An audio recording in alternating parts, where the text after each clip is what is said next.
Gracias a ti. Entonces, retomando lo que son los temas y subtemas que vamos a empezar a abordar para pues esta asignatura, vamos a empezar a hablar primeramente de Sigmund Freud y pues sus puntos más generales que tienen que ver con pues su tópica topográfica, económica, dinámica y los mecanismos de defensa. Por otro lado, hablaremos un poco más sobre Alfred Adler, que tiene que ver con su complejo de inferioridad, superioridad, metas y estilos de vida. Continuaremos con algunos conceptos generales de Carl Jung, como lo que son los arquetipos, el inconsciente colectivo y el self, para brincar abruptamente a todo lo que tiene que ver con las corrientes humanístico-existenciales, para empezar con pues, Abraham Maslow, que empieza a hablar de su teoría de las necesidades, hasta llegar hasta la autorrealización. Y por el otro lado, pues tocaremos a el último teórico desde este enfoque que tiene que ver con Carl Rogers, el cual pues nos habla de ciertas actitudes terapéuticas que después retomaremos más a profundidad, que es con la empatía, la aceptación incondicional y la congruencia.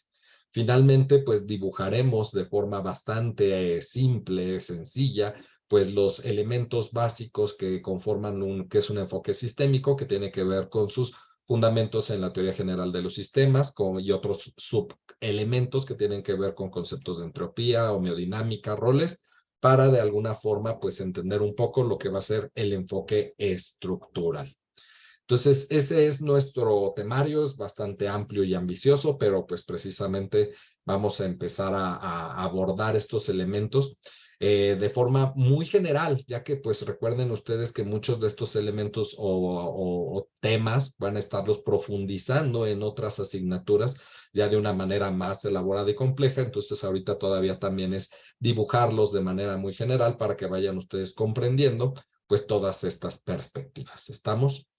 Entonces, vamos a empezar con los contenidos de esta materia, precisamente haciendo un pequeño dibujo y retomando lo que yo les di en la primera asignatura. Por supuesto, para los que no cursaron la asignatura conmigo, no se preocupen, por eso voy a recapitular parte de lo que estuvimos hablando en aquel momento. Más o menos, para que contextualicemos históricamente, estaríamos hablando de que por ahí de 1950 en promedio, ya había cerca de 300 corrientes psicológicas. Era todo un relajo, ¿sí?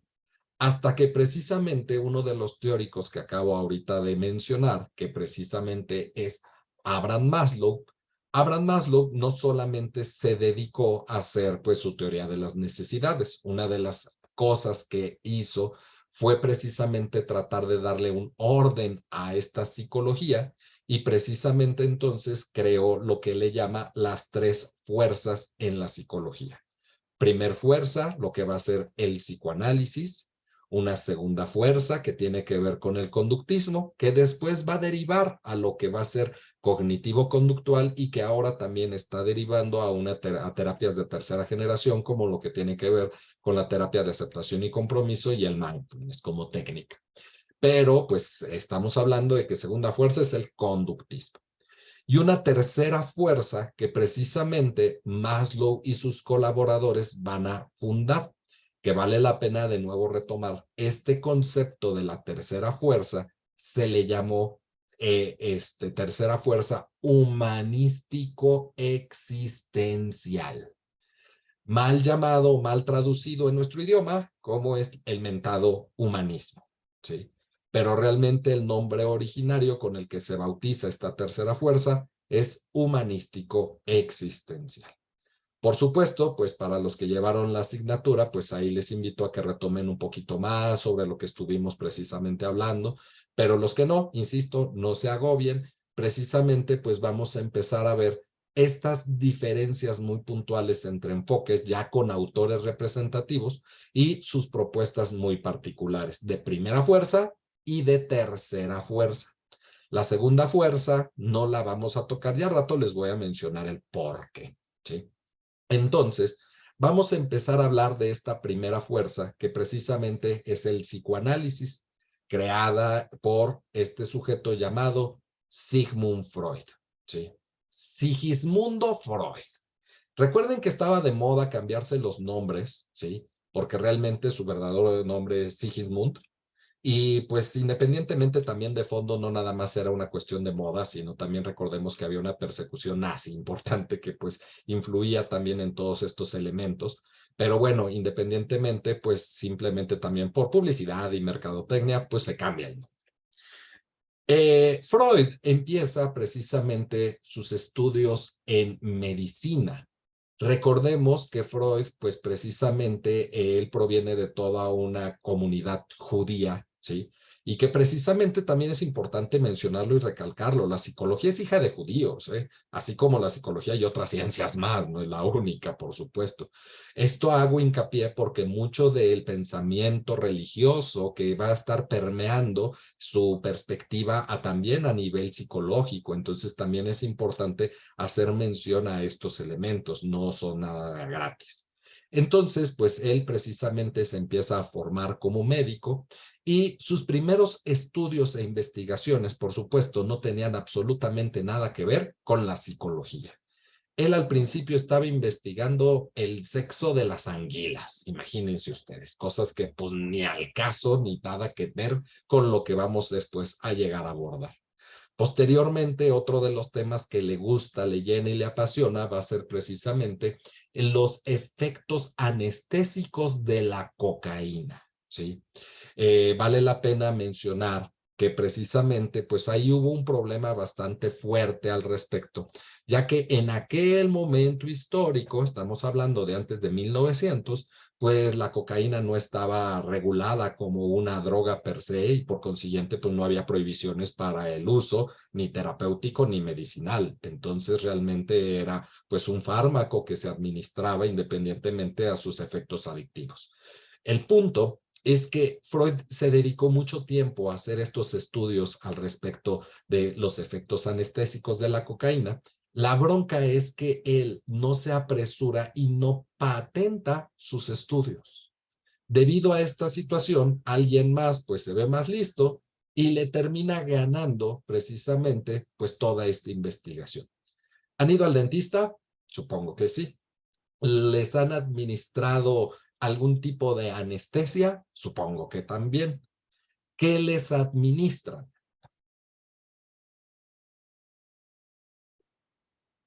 Ni tienen idea, ¿no? Bueno, se llama gilocaína, ¿sí?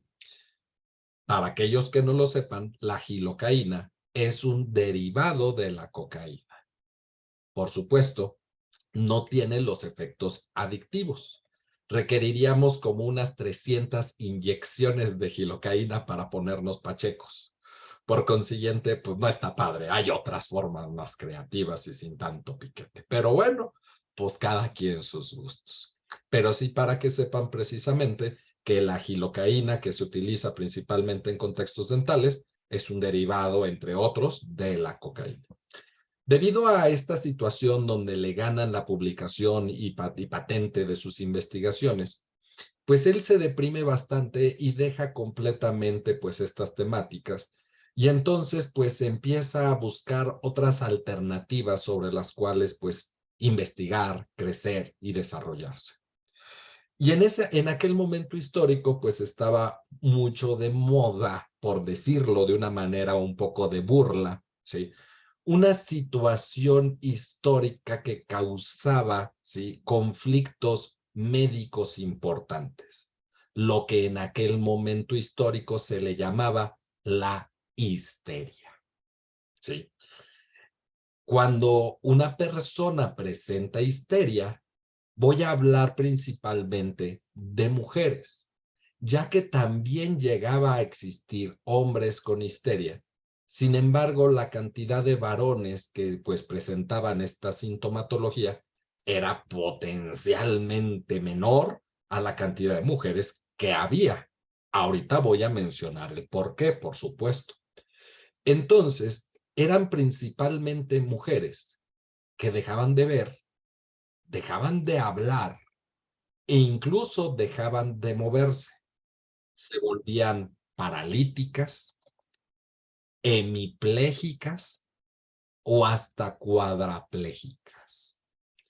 Para aquellos que son nuevos, que no me conocen y que apenas pues estamos aquí iniciando, si voy muy rápido, si algo no me estoy dando a entender, si quieren profundizar sobre algo, si tienen dudas y lo que sea, siéntanse con la confianza y la libertad de interrumpirme en el momento en el que ustedes quieran, con la manita virtual. Y si no saben utilizar la manita virtual, por favor, prefiero que me interrumpan. Les ruego y les suplico que no me hagan esto, ya que como son varios cuadritos, de repente pues alguien puede levantar la mano y no lo puedo ver, entonces no quiero que lo tomen como algo personal, entonces prefiero que abran el micro y me interrumpan. O si saben utilizar la manita, adelante, la virtual, ¿sí? Entonces, pues de repente estas mujeres, principalmente, reitero, aunque había casos muy pocos de varones, ahorita les digo el porqué, pues precisamente iban al médico, el médico las revisaba y ahí viene la bronca, porque fisiológicamente estas mujeres no tenían nada. Ante la incapacidad médica de poder diagnosticar a estas mujeres principalmente, se acuñe el término de nervio. ¿Eso qué significa? ¿Sí? Dore, nada más no me pongas esa palabra tan fea. Freud. Freud se escribe. ¿Sí? Este, eh, ¿Esto qué significa? Que si ustedes hasta el día de hoy llegan a ir al médico y el médico les dice, es que tu problema es nervioso, eso significa no sé qué carajos tienes. Y en lugar de que el médico te diga, pues ve al psicólogo, ve con un terapeuta, ve hasta con un psiquiatra, no, te salen con consejos Sanborns, ¿sí? De, pues no te estreses, no te pongas así, trate de relajarse. Pues, o sea, si realmente pudiera hacer eso, no estaría como estoy, ¿sí? Entonces, ¿cuántas veces llega a haber personas que llegan a tener hasta una gastritis nerviosa, una colitis nerviosa, y se utiliza el término nervioso porque presentas toda la sintomatología médica, pero orgánicamente no tienes nada que lo cause?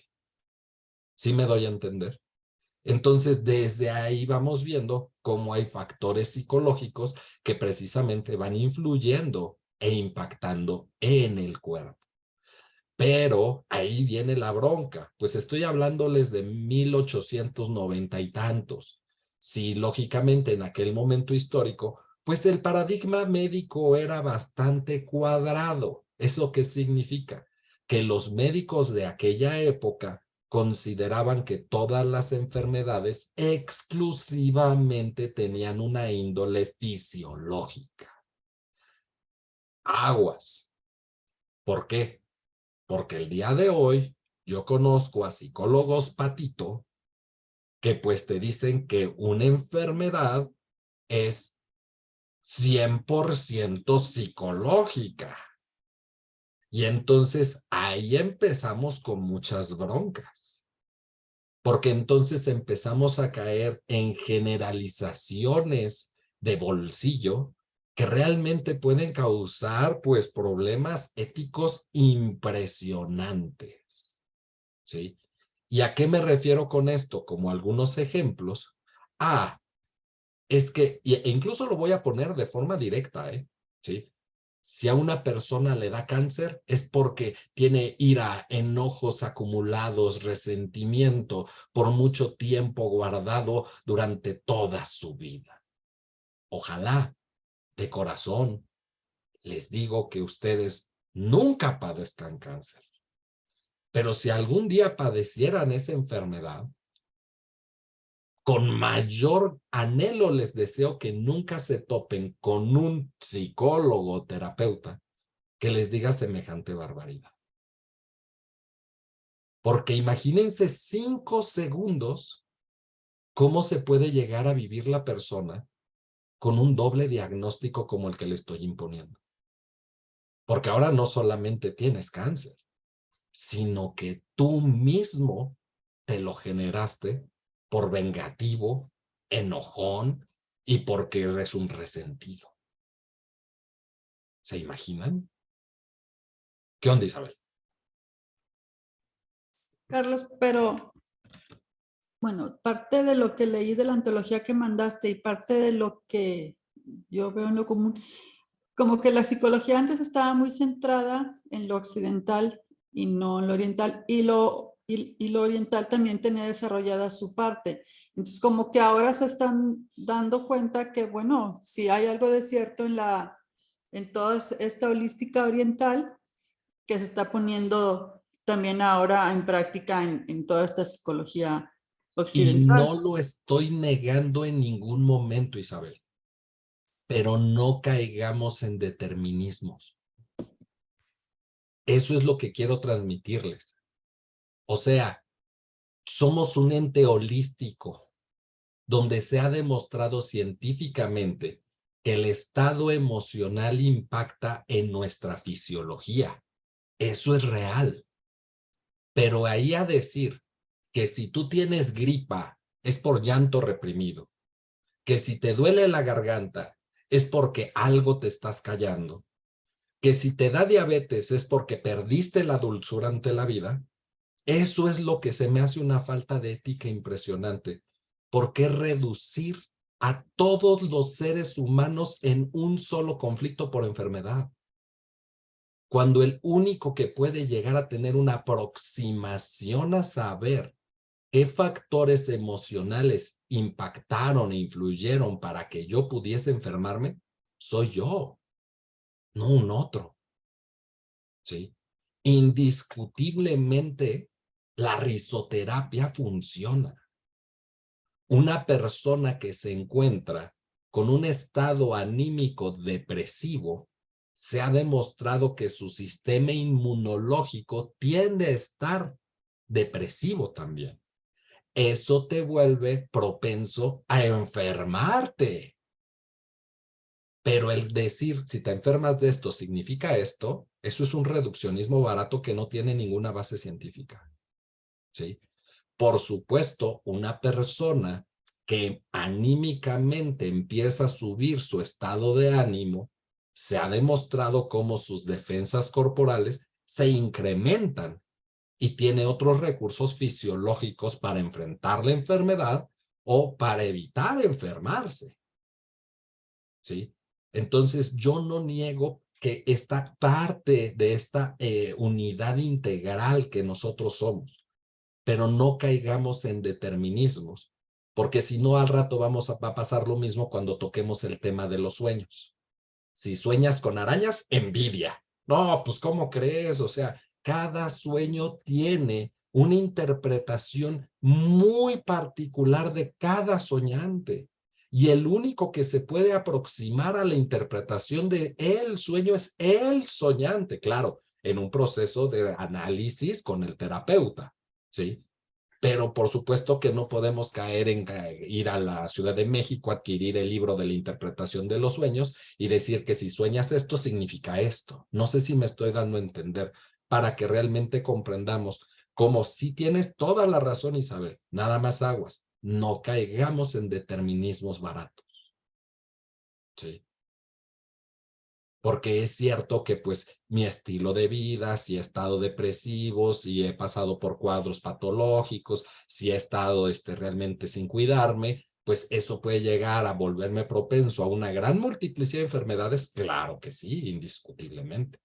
Pero de ahí decir que el cáncer es por ira, enojo, resentimientos acumulados por mucho tiempo de tu vida, ¿dónde están los estudios que avalen eso?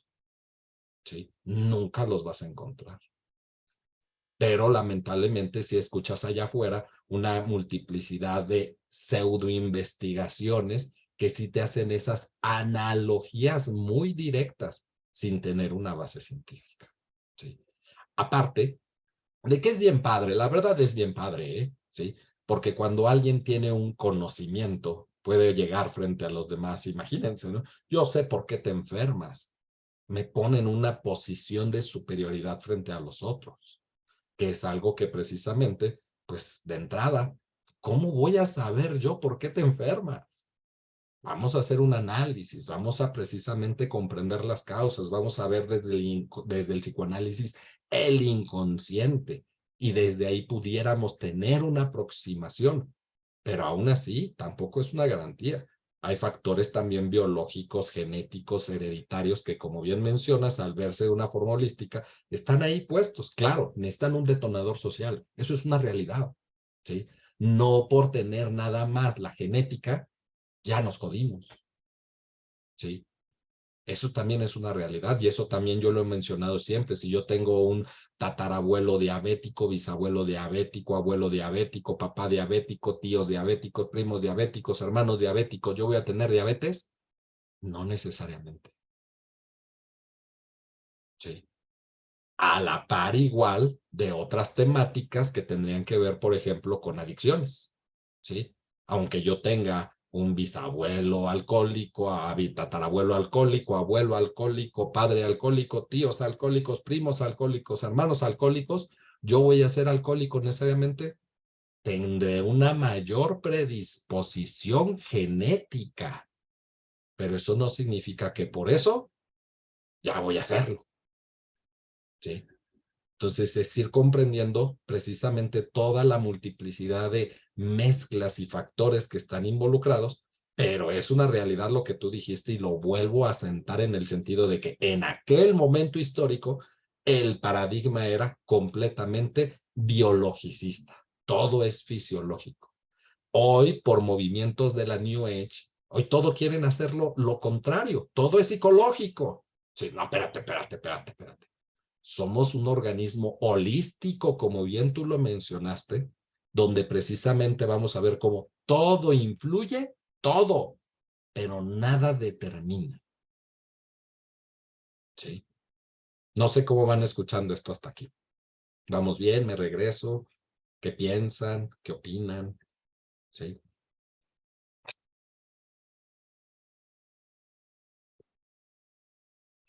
¿Dedito? Dedito, pues. Entonces, ¿qué onda, Sergio? Gracias, doctor. Buenas noches. Ciertamente hay algo que dentro de la psicología también se ha hablado, y me parece que fue Erickson, en donde, digo que me parece, en donde creo que él menciona que los primeros 7, sobre todo los primeros 3 años de vida, en la medida en que nosotros vamos viviendo y vamos teniendo esas experiencias de vida, se va creando como un patrón, por llamarlo de una forma, en donde se va repitiendo ese patrón que se tuvo los primeros años de vida. Sí. Ahora, es verdad que nada nos determina, todo influye. ¿Qué sucede cuando se mete la religión? Y dentro de la religión existe lo que se le llama los temas de sanación física, emocional, espiritual. No me queda completamente clara tu pregunta porque me gustaría ponerte un ejemplo muy específico. Realmente, antes que Erik Erikson planteara esta propuesta que tú mencionas, esta propuesta tiene origen desde Freud. De hecho, es lo que vamos a ir viendo más adelante. Para Freud, él menciona, infancia es destino. Lo que nosotros vivimos de los 0 a los 6, 7 años de vida, lo vamos a repetir por el resto de nuestra existencia. Por consiguiente, nosotros construimos la estructura de nuestra personalidad de esta manera. La estructura está basada en los primeros 6, 7 años de vida. Nota al pie de página, y es algo que yo les compartía a los alumnos en la primera materia que yo les impartí. En ningún lado dice, por lo menos ningún teórico dentro de la psicología, que haciendo consciente lo inconsciente la persona pueda cambiar. Voy a poner el ejemplo más básico de todos. Para la postura psicoanalítica, nosotros varones tendemos a buscar a una pareja basado en nuestra figura materna. O sea, nuestra mamá. Si no tienen mamá biológica, no pasa nada. La figura materna, por eso hablo de figura materna, quien haya fungido ese rol. En el caso de las mujeres tienden a buscar a alguien que, como pareja, que tiene las características o atributos de su figura paterna. No hablo de papá biológico, hablo de figura paterna. Por consiguiente, ya lo saben, y eso se llama complejo de Edipo, para hombre y para mujer, para Freud, ¿sí? Ahora, dejen de buscar a una pareja que tenga esos atributos de sus figuras parentales. No van a poder. Y en este ejemplo tan básico, yo sí preguntaría a Sergio, porque ahí es en donde yo me pierdo con tu comentario, ¿qué tendría que ver la religión o la sanación con este tipo de situaciones estructurales? ¿O cómo lo vincularías tú? Gracias. Yo lo vinculo en cuanto que es verdad que a veces somatizamos, ¿no? Que por algún coraje, como usted decía, algún coraje, me da gastritis, ¿no? Y hasta me pueden mandar al hospital o me va muy mal. En cuanto a que la relación la hago en cuanto a que en la religión, en este caso pongo el ejemplo de la religión católica, se ha visto que hay sanación física. Sí. Y que a veces las personas que ayudan para ese tipo de sanación, por obra y gracia de Dios, del Espíritu Santo o de la fuerza a la que le llamen, les muestra que es por haber hecho algún coraje o que la enfermedad salió por haber hecho ciertas cosas. Que es verdad que no tienen una explicación en donde haya una tesis en donde me diga, te salió cáncer por haber hecho un coraje, ¿no? Por decirlo o llamarlo de una forma. No hay tesis en donde se diga esto es por esto o este dolor es por lo otro. Claro. Pero que tal vez en la práctica o con las experiencias que se han dado, por eso han hecho ese tipo de comentarios.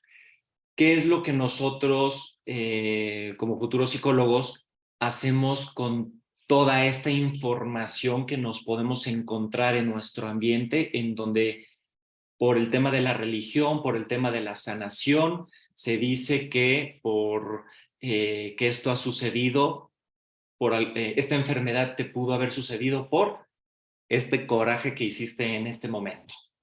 Mira, yo creo que ahí viene precisamente parte de lo que yo les mencionaba a tus compañeros en la primera materia que tuve la oportunidad de darles.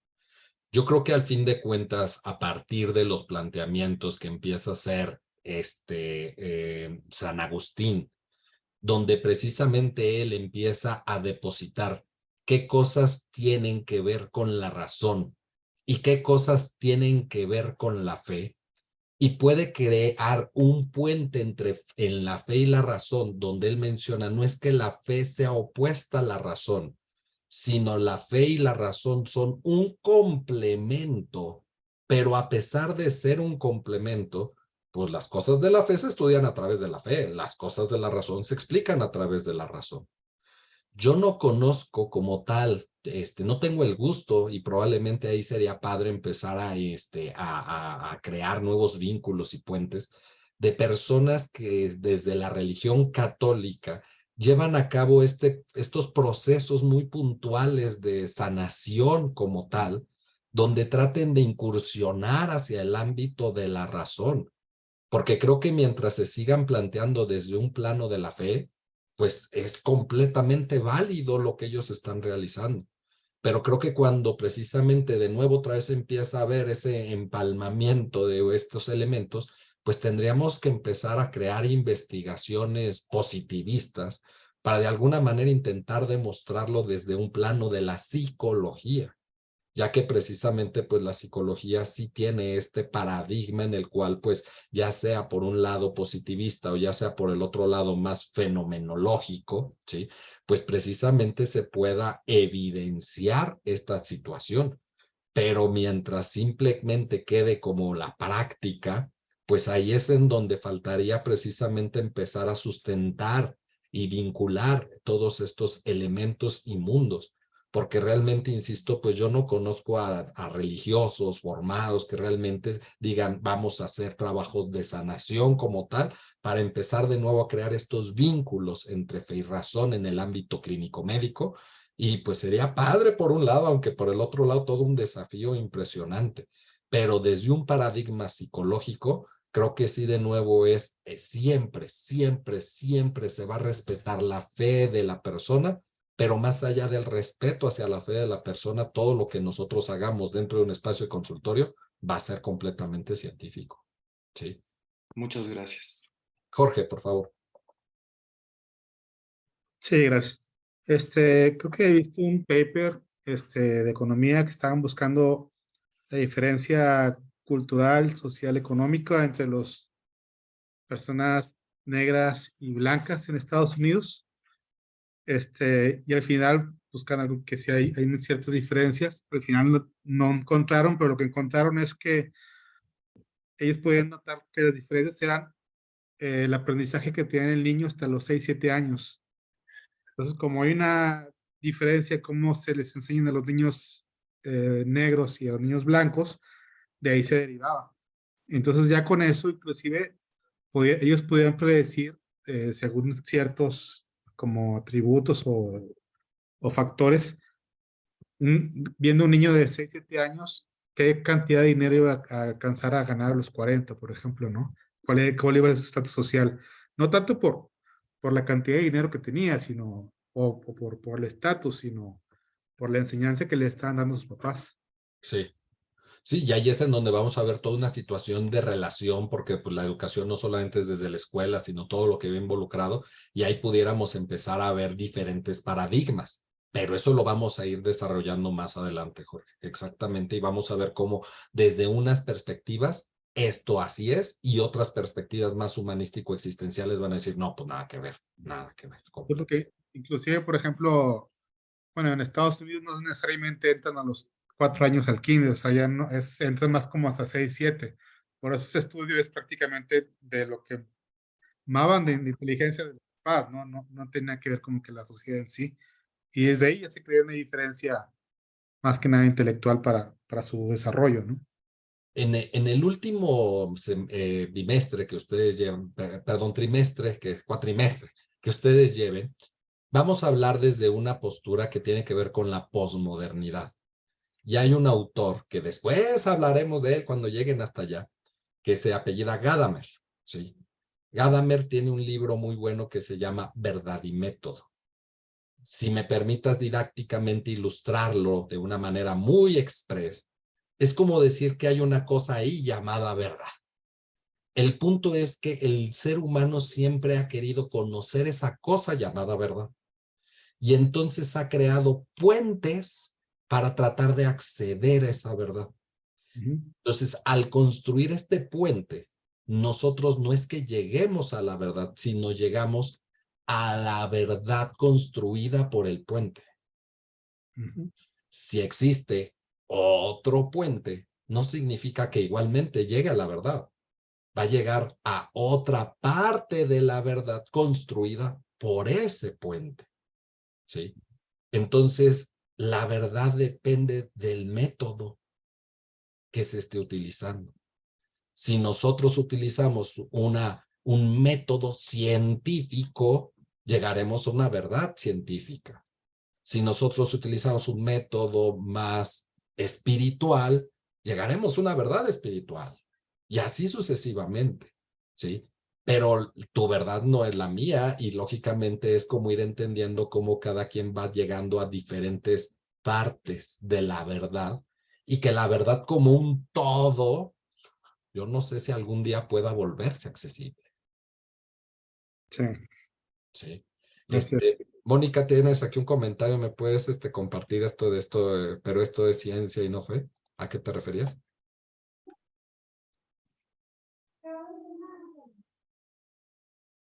Ay, no podía sacar el sonido. Que nada, hablando de las enfermedades y de las creencias y demás, digamos, son dos caminos distintos, eso es lo que quería decir. Esto es Ah, ya. ciencia y lo otro es fe, a eso me referí. Y ahora, y una cosa va de la mano con otra dentro de la psicología, ¿eh? Porque, por ejemplo, aquí en México, Mónica, ¿sí? Existen ciertas enfermedades típicas y casi exclusivas de México o Latinoamérica, ¿sí? El empacho, ¿sí? No sé si lo conozcas, ¿sí? Pero para muchas personas en México tienen la creencia de que al niño pequeño se le puede pegar el estómago al espinazo y que entonces empiezan a tener una multiplicidad de síntomas muy raros donde le hacen precisamente un tipo de limpia, lo ramean, le pasan un huevo, le agarran el panpuerco, se lo untan en el cuerpo y le truenan el espinazo. Y ridículamente el niño se cura. ¿Pero se cura de qué? ¿Sí? ¿Se cura de qué? Esa es la bronca, ¿no? Entonces, ahí tú vas viendo cómo es que cada contexto cultural tiene sus propias creencias y eso también es parte de la psicología. Pero entonces el punto es que Pero no la nosotros, religión, no la religión, esas son creencias personales, pero la religión es creencia personal, Mónica. es otra cosa. No, es lo mismo. La religión termina siendo una creencia personal, ¿sí? Ujú. Entonces, a lo que voy es de que nosotros como psicólogos trataremos de entender el significado que tiene eso para cada individuo, pero nosotros como psicólogos no implementaremos esos métodos que no corresponden a nuestro paradigma, ¿sí? Eso es como lo que hay que distinguir, ¿no?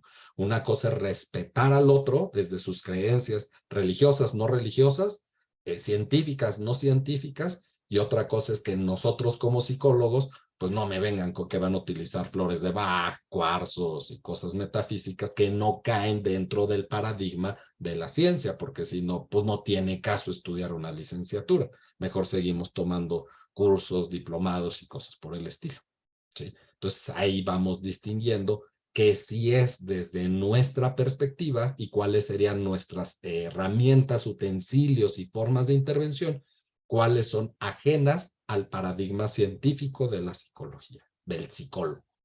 Sí, no sé Perfecto, si gracias. esto Sí, ayuda un poco gracias. más a entenderlo, ¿no? Sí.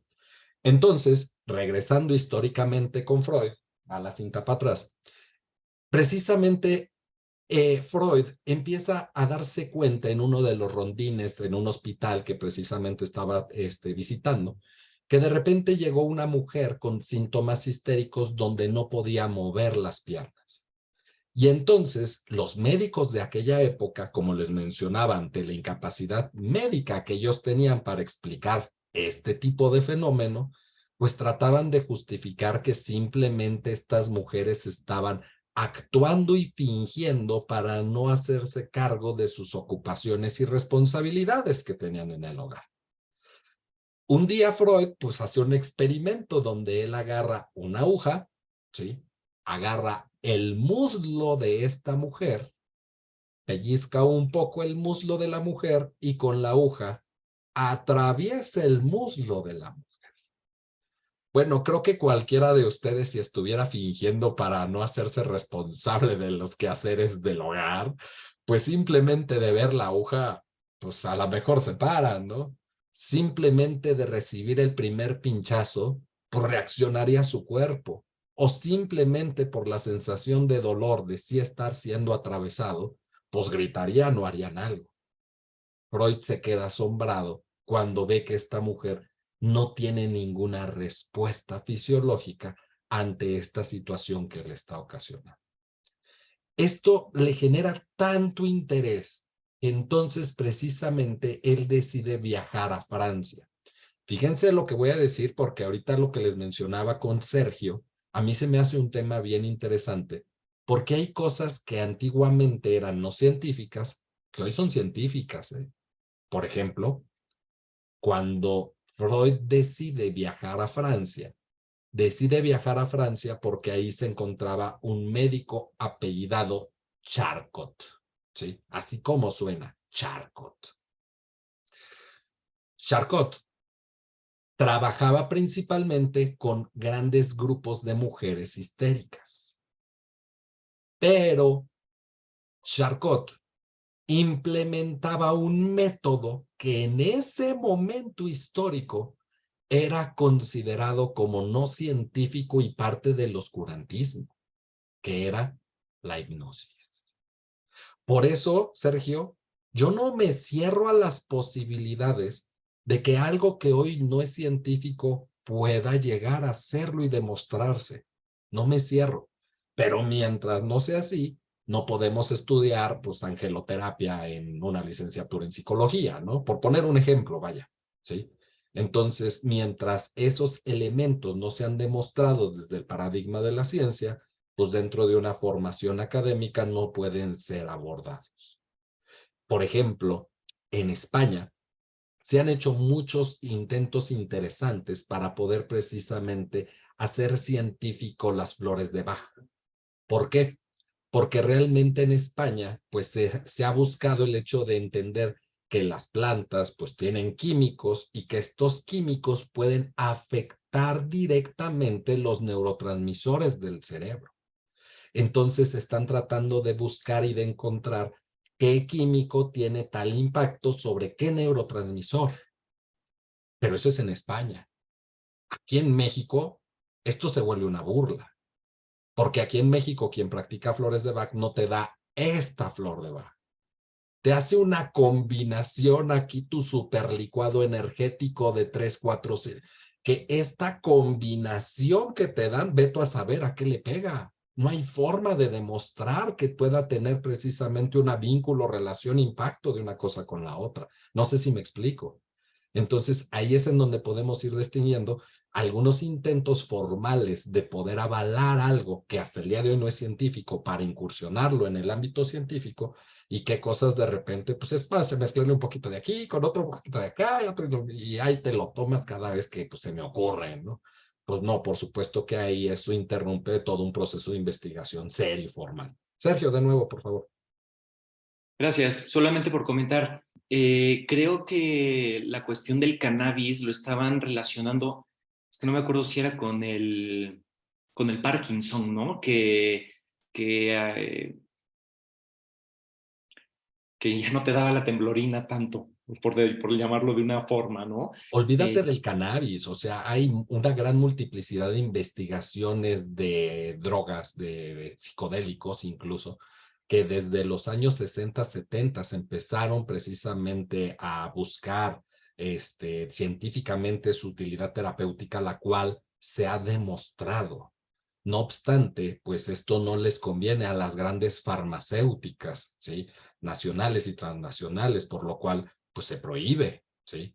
Entonces, realmente, pues es una realidad que el uso precisamente de una gran multiplicidad de sustancias psicotrópicas funcionan de forma muy eficaz para tratamientos de depresión, ansiedad, demencias, trastornos de déficit de atención, entre otros, y que realmente pues no se aplican porque pues esto te tumba a las farmacéuticas, ¿sí? Entonces, hasta el día de hoy se han hecho muchos intentos para empezar precisamente a quitar todos esos estigmas sobre las drogas, pero pues es que pues, luchamos contra un monstruo creado socialmente muy grande porque pues se piensa que el alcoholismo es enfermedad, imagínate, ¿sí? Entonces, si seguimos viendo el alcoholismo como enfermedad, pues ahora imagínate cuándo precisamente se va a poder legalizar y utilizar terapéuticamente todo esto, ¿no? Pero sí, hay muchas personas incluso con convulsiones que el cannabis ha dado múltiples resultados favorables para ellos y precisamente no solo para adultos, ¿no? Sino desde niños. Por supuesto, no es que se pongan pachecos, no es vamos a drogar al niño, sino en dosis terapéuticas adecuadas para su implementación. Pero bueno, hay factores políticos de fondo muy grandes, como pues el hecho precisamente, si lo quieres ver así como la misma marihuana, recordemos que proviene de cierta planta, ¿sí? La cual precisamente en su producción podemos generar cáñamo, ¿sí?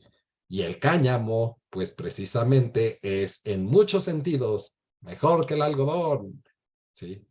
Y realmente, pues muchas de las algodoneras en los Estados Unidos se vieron precisamente también impactadas ante esta situación por lo cual empieza a haber la prohibición de la marihuana. No es nada más porque, ay, nos pone drogados. De cierta forma científica, el alcohol causa más estragos que la marihuana. ¿Sí?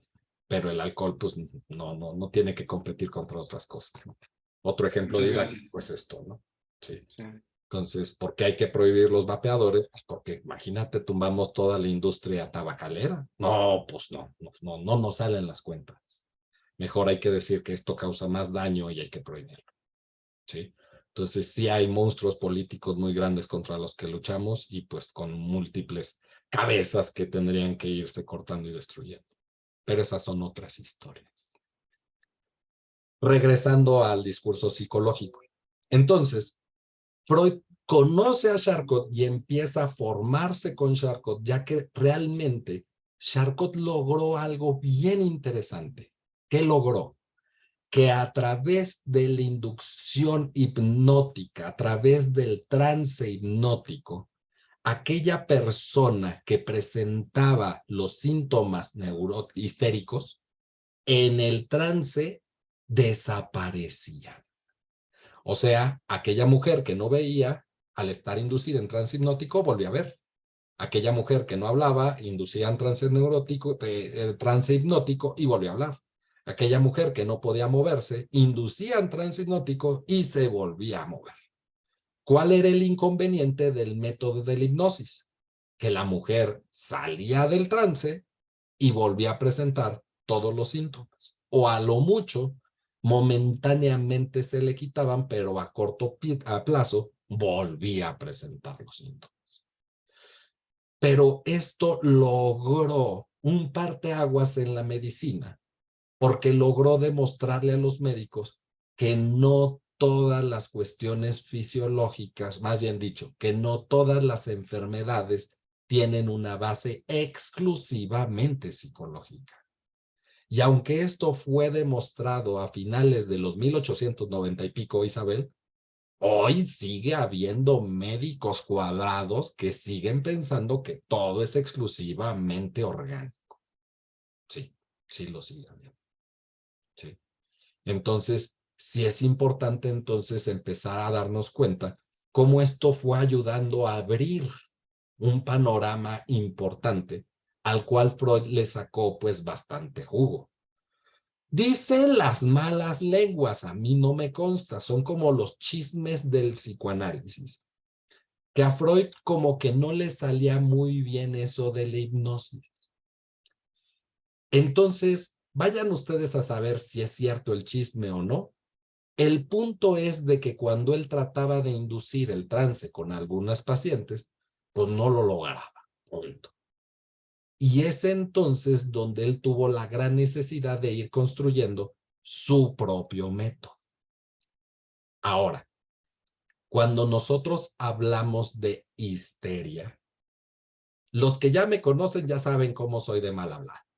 Los que no me conocen, espero que nadie se sienta ofendido, agredido. Y si sí, por favor, no hay bronca, háganmelo saber y me freno, no tengo inconveniente. Pero en pocas palabras, si yo le digo a una mujer, hablando de nuevo de mujer, aunque también puede darse en el contexto de hombre, ay, es que qué histérica estás. Decirle histérica a alguien o histérico a alguien, en términos literales le estoy diciendo mal cogido o mal cogida. Esa es la histeria, ¿eh? Así que aguas cuando utilicen esos términos. ¿Sí? Es importante entender. ¿Qué onda, Isabel?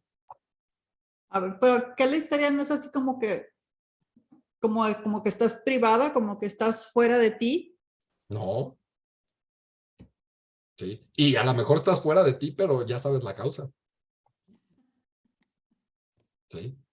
Y si tú dices, no, no es mi caso, yo estoy privada y fuera de mí por otras razones, entonces puede ser que tengas neurosis. No es lo mismo la neurosis que la histeria. La histeria es un tipo de neurosis. Después hablamos de la neurosis, pero ahorita apenas estamos en histeria. ¿Sí? Entonces, sí entender que la histeria es un tipo de neurosis que se debe a un conflicto sexual coital. a fuerza. ¿Sí? Ahora, quiero que precisamente ustedes vayan comprendiendo toda la situación social y cultural. En ese momento, en Europa, se daba algo que se llamaba la época victoriana. ¿Por qué se le llamaba la época victoriana? Pues porque gobernaba la reina Victoria, por supuesto. Pero ¿qué características tenía la época victoriana? Reglas, normas, estatus, maneras muy específicas de ser. Y esa es la bronca principal por la que se va generando estos conflictos psicológicos.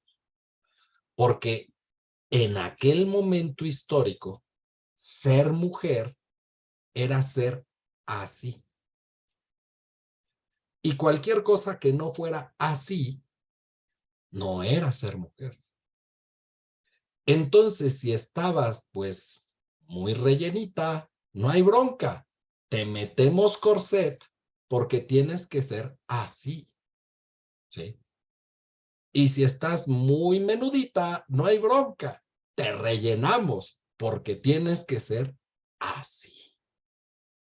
No sé si me voy dando a entender. Yo tenía un alumno hace muchos años que él nos platicaba sus chocoaventuras de su abuelo que vivió en la época victoriana en ese contexto histórico de esos países, ¿sí?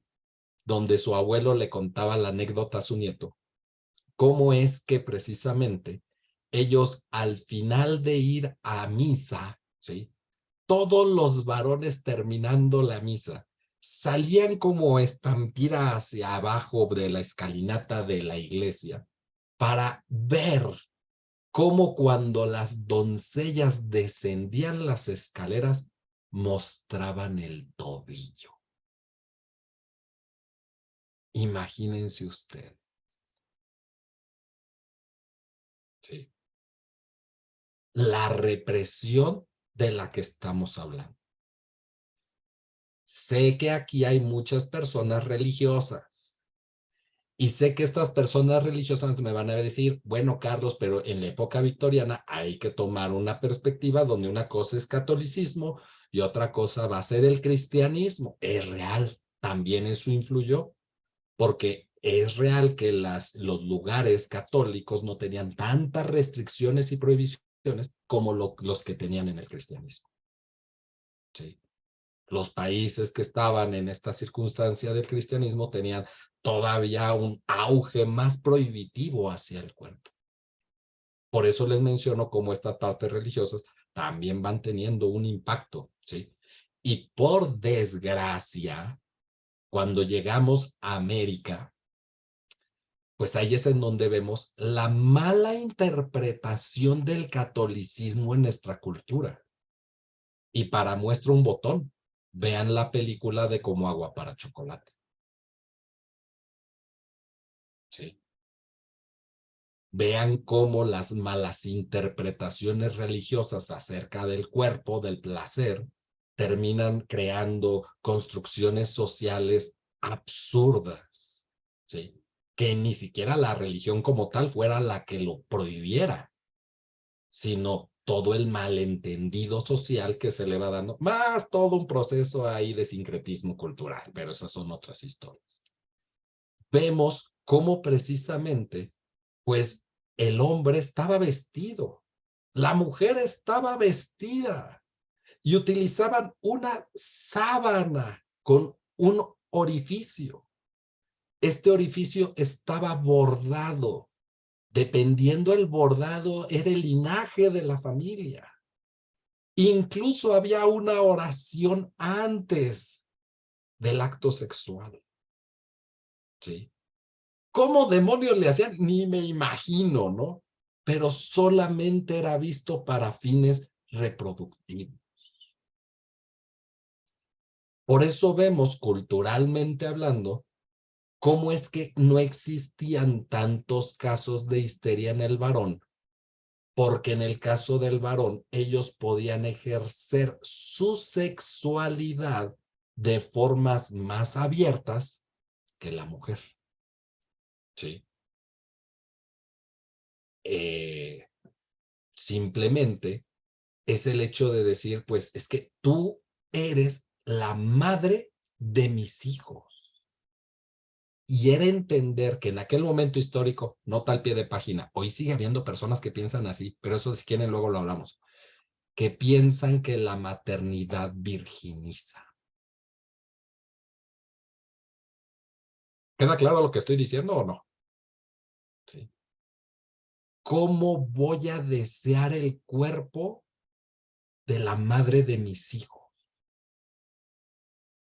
¿Cómo voy a desear los senos de donde se alimentan mis hijos? No, no puedes.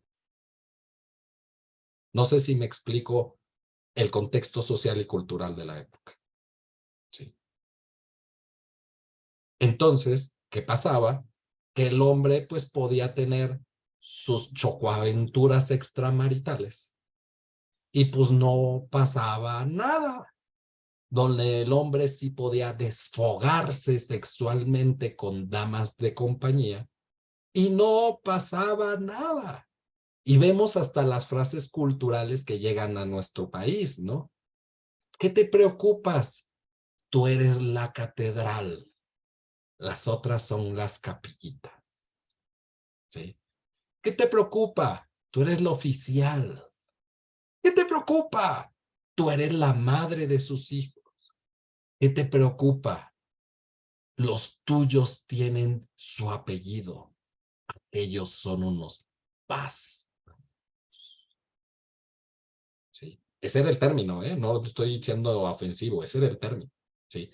Legalmente, de ahí se empieza a hablar hijo natural, hijo legítimo, hijo no legítimo, ¿eh? Empieza a haber nomenclaturas legales al respecto. Ahí creo que la Janet nos pudiera dar cátedras históricas sobre esas nomenclaturas que existían, ¿sí? Y los beneficios que tenía ser un hijo legítimo a un hijo no legítimo. Sí, porque hasta todo eso históricamente pues era considerado, o ya no, o ya puedes heredar a quien quieras, ¿no? Pero en aquel momento histórico era diferente. Por eso es que cuando hablamos de histeria, por supuesto sí llegaba a haber casos de histeria en varones, pero eran los menos. Realmente la mujer principalmente sí tenía pues toda esta carga. Ahora, solo quiero complementar algo más antes de irnos al break, ¿sí? Por supuesto que si hasta en la actualidad hablar de homosexualidad sigue siendo en muchos contextos tema tabú, imagínense en aquel momento histórico ser homosexual, tanto hombre o para mujer, ¿eh? ¿Sí? Por supuesto que ante la represión sexual que tenían que llevar a cabo, manifestaban síntomas histéricos, sean hombres o mujeres. Pero no solo o varones homosexuales, ¿eh? Aquí es en donde quiero añadir otra parte. De repente, cuando he hablado sobre cuestiones de género, yo he escuchado muchas veces frases por algunas mujeres que dicen, ay, es que ser hombre es muy fácil. No es cierto, ¿eh? No es cierto. Sí. Ser hombre también es bastante complejo. Una muestra, y solo una muestra para que ustedes vayan comprendiendo. Si ustedes mujeres el día de hoy llega su pareja pretendiendo establecer una relación sexual y ustedes pues no quieren por la razón que les plazca, solamente tienen que argumentar un simple dolor de cabeza para poder precisamente evitar esa situación de contacto. En caso del varón, no. Porque social y culturalmente se ve al varón siempre dispuesto. Y si ustedes son las que quieren tener el encuentro sexual y su pareja es la que por X circunstancias no lo desea, si argumento un dolor de cabeza, hasta me van a ver raro, ¿eh? ¿Sí? Y si te digo que ahorita no, me van a ver raro, ¿eh? Y si pues sí lo tengo, pero no tengo erección, me van a ver raro, ¿eh? Y de ahí, él ya no me quiere. Y de ahí, él ya tiene a otra. Y de ahí, simplemente para que vayan entendiendo cómo socialmente al varón siempre se le ve como un animal y una bestia sexual que siempre tiene que estar dispuesta. Y sé que a lo mejor hasta ahorita alguien del grupo va a decir, ¿y no? Pues no, neta no, neta no. Por no hablar también de las presiones sociales de la época. Porque en la época, pues la mujer no trabajaba. Era para dedicarse a la casa, a la crianza de los hijos y apoyar al marido. Por consiguiente, toda la responsabilidad económica de la pareja, los padres, los suegros y toda la familia política recaía en el varón. Y cumplir con esas demandas sociales tampoco era fácil. En casos actuales tampoco lo es, ¿eh? Sí. Así de, yo te mantengo, tú sigue ahí haciendo cursitos y te estudia tu licenciatura y cuida a los niños, ¿sí? Después de 5, 10, 15 a 20 años, ahí me avisas si sigue estando dispuesto a mantenerte. O sea, ahí es en donde te das cuenta cómo el rol cansa. Llega un punto donde ya requerimos restablecer acuerdos, pero pues no, pues así fue la historia y ahora lo asumes, ¿no? Sí. También ser varón es difícil desde otras perspectivas. No sé si me doy a entender. No me estoy victimizando, lo que voy es, vean los contrastes, nada más. ¿Alguna duda, pregunta, comentario antes de irnos al break? ¿No? ¿Vamos bien? ¿Sí? Va pues. Pues vámonos 10 minutitos y ahorita entonces regresamos 8:25, por favor. Continuar. ¿Qué onda, Hilda? Oye, Carlos, nada más una pregunta. Si yo estoy en la onda de que ya no quiero ver nada que me afecte ni nada y lo quiero ver solamente una vez, la necesaria, es mejor que la vea un poquito más, Por favor. un poquito más, o sea, más clases para ya tener todo el contexto de Sí, lo que tengo que buscar en el capítulo. sí. Ok, Terminando Freud, cuando yo les diga terminamos Freud, ahí a partir de ese momento ya tienen los elementos necesarios para empezar a hacer su trabajo. perfecto. Ok, ¿Sí? gracias. Entonces, para que si no la veas ahí, no estés sufriendo y Ok. flagelándote 500 veces. No, no, no. Gracias. Ándale, bye. ¿Ok? Pero les reitero, ya todo después se los mando por escrito y desarrollado junto con un machote para que les sirva de pauta para saber cómo realizar ustedes su trabajo. ¿Va, va? Bueno. Regresamos entonces. ¿Hasta aquí alguna duda, pregunta, algo que se haya gestado aquí en el break al respecto de lo que estábamos hablando del Freud? ¿No? Va pues. Entonces, imagínense ustedes una mujer que durante 5, 10, 15 o hasta 20 años de su vida se la ha pasado sin poder hablar acerca de sus conflictos.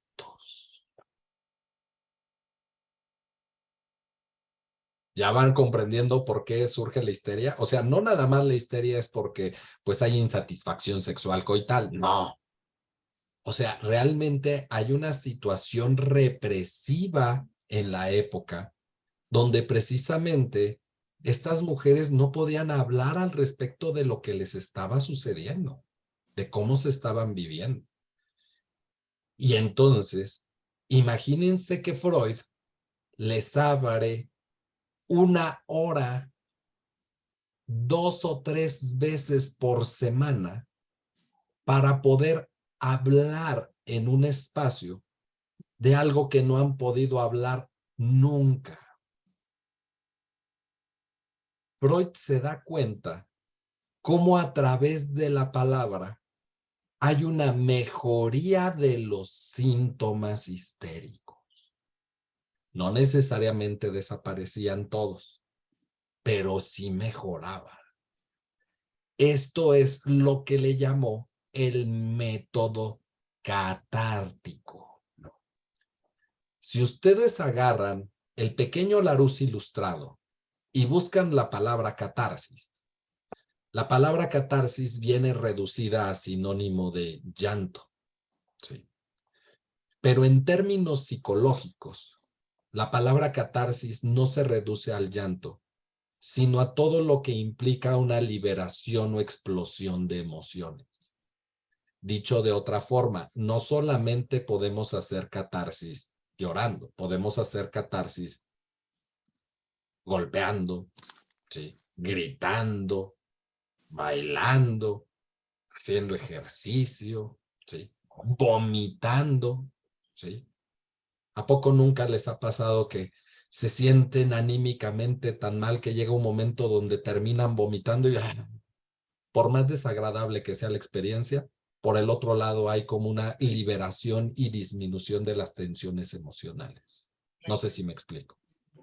¿Sí? Hay muchas formas de hacer catarsis.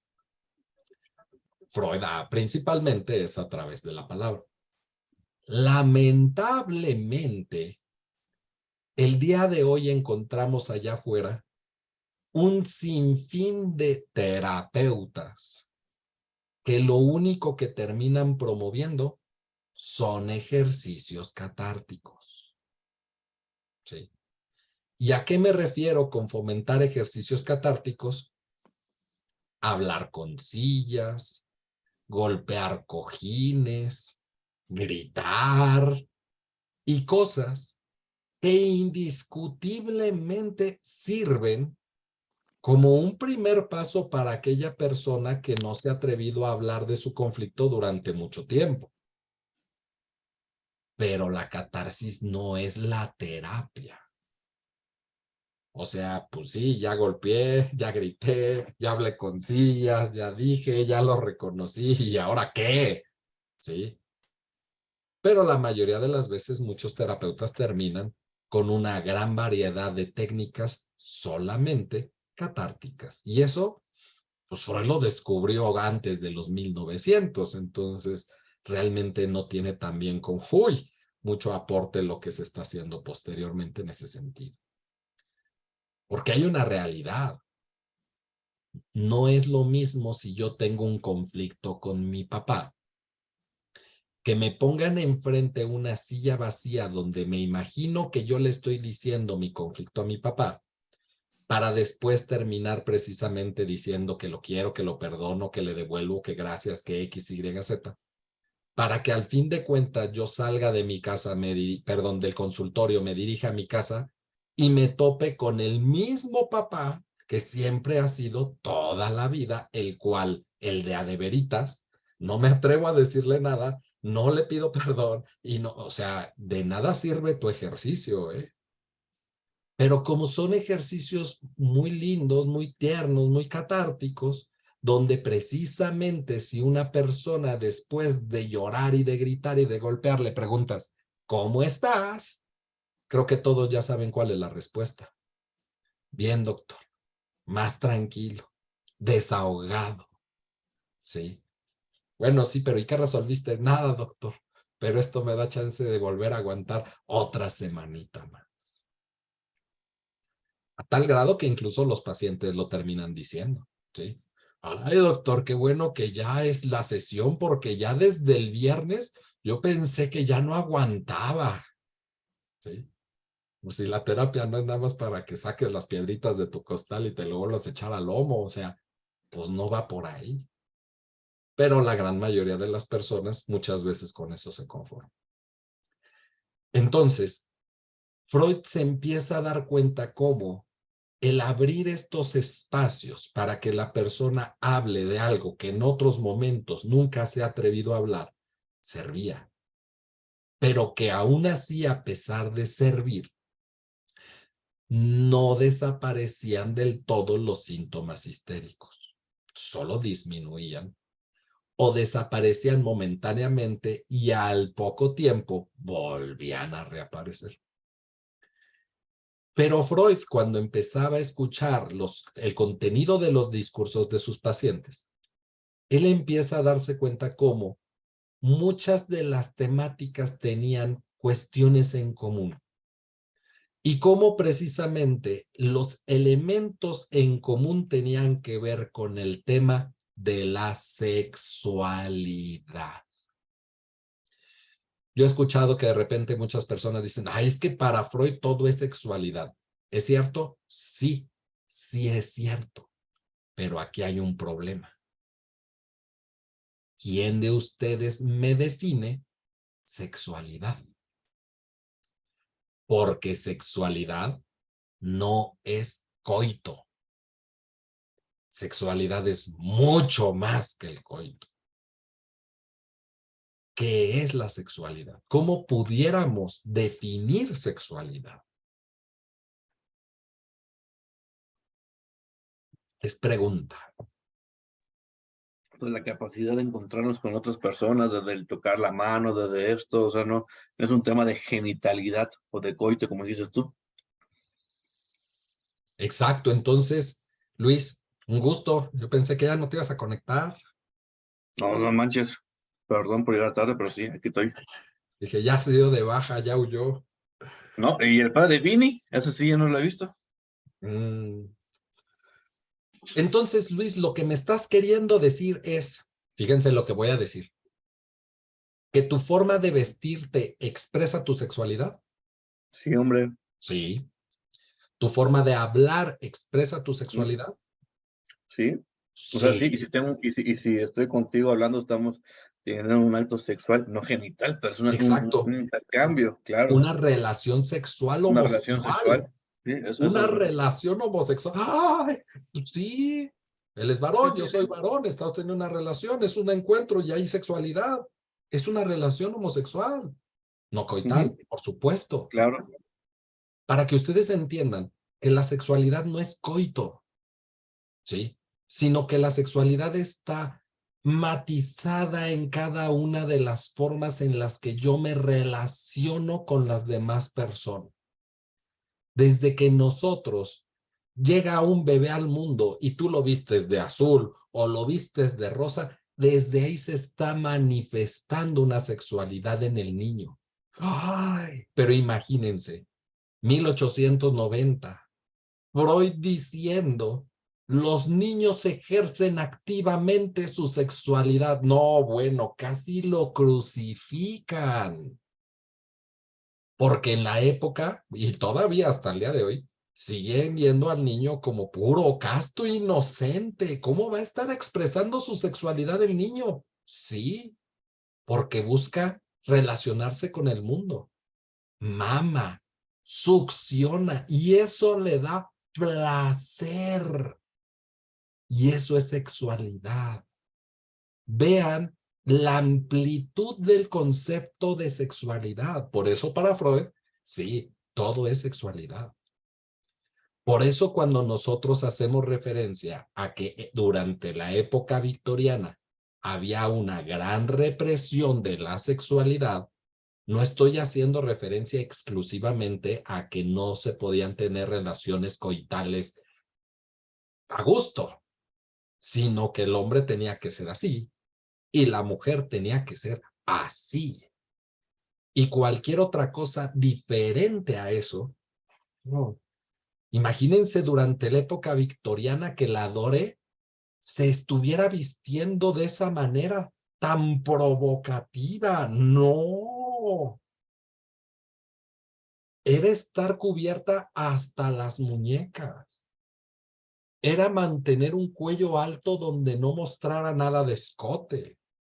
Utilizar una falda corta en la vida era hasta el piso y con tul y una multiplicidad de cosas.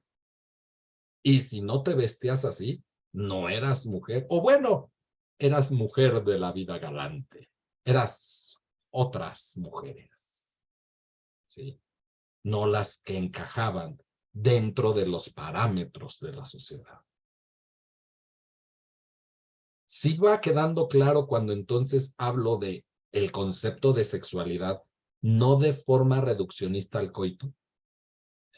Por eso precisamente Freud hace referencia a que la humanidad ha vivido 3 trancazos impresionantes. Esto lo dice Freud, no lo digo yo. El primer trancazo que recibió la humanidad, dice Freud, que fue con Darwin. ¿Sí? No existe especie superior. No somos superiores a nada. La amiba, la cucaracha, el león de la sabana ha hecho, al igual que nosotros, los ajustes necesarios para en este momento histórico existir. ¿Por qué nos creemos superiores a la amiba? Sí. De hecho, la amiba no tiene que estar estudiando licenciatura ni cosas por el estilo para darle un sentido a su existencia. ¿Sí? No sé si me explico, y por supuesto que para muchas personas que a lo mejor viven ciertas creencias religiosas, sí pueden ser aspectos que lo toquen y digan, ¿cómo que no? Sí, bueno, darwinianamente, pues no hay raza ni especie superior, ¿sí? No sobrevive el más fuerte, ¿eh? Eso es una interpretación horrible de los maestros de primaria. Sobrevive el más apto, ¿sí? El que se encuentra precisamente más adaptado al entorno, ¿sí? Como especie, somos de las especies más inútiles que existen en la naturaleza. Si ustedes ven a los demás animalitos de la creación, muchos de ellos, a partir de las minutos, a lo mucho horas de vida, ya caminan, ¿sí?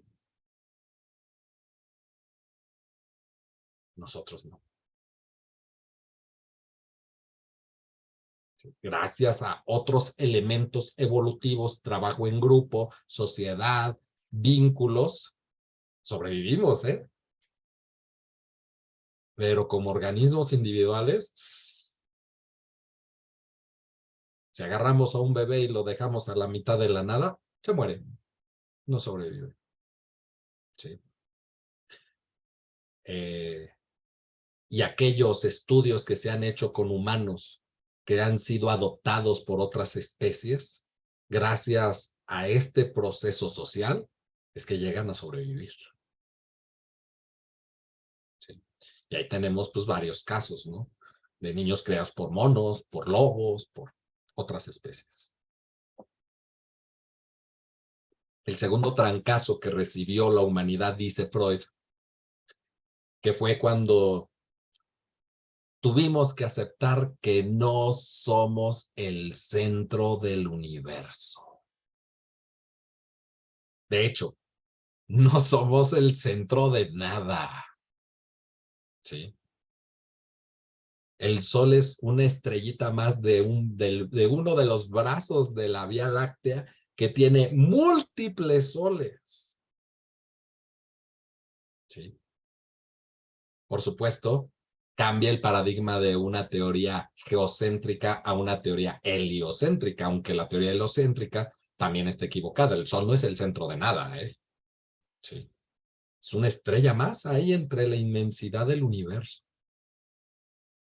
Y el tercer golpe que recibe la humanidad, precisamente, dice Freud, que lo da él a la hora de hablar de este elemento de la sexualidad infantil, y no solo de la sexualidad infantil, sino de que nosotros estamos regidos por una entidad llamada inconsciente, la cual nos orienta todas nuestras acciones.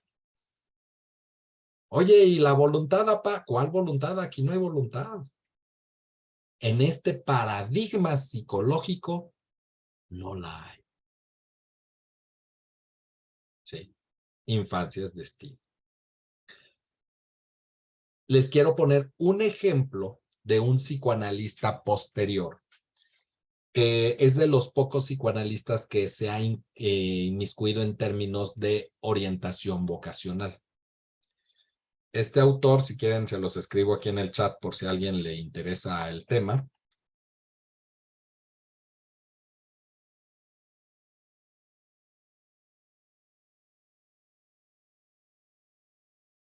El autor se llama Rodolfo Bohoslavsky.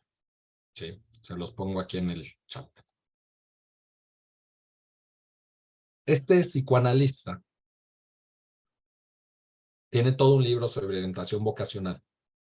Él, desde la óptica psicoanalítica, dice que nosotros elegimos nuestra profesión o vocación para intentar reparar el objeto interno dañado. ¿Eso qué significa?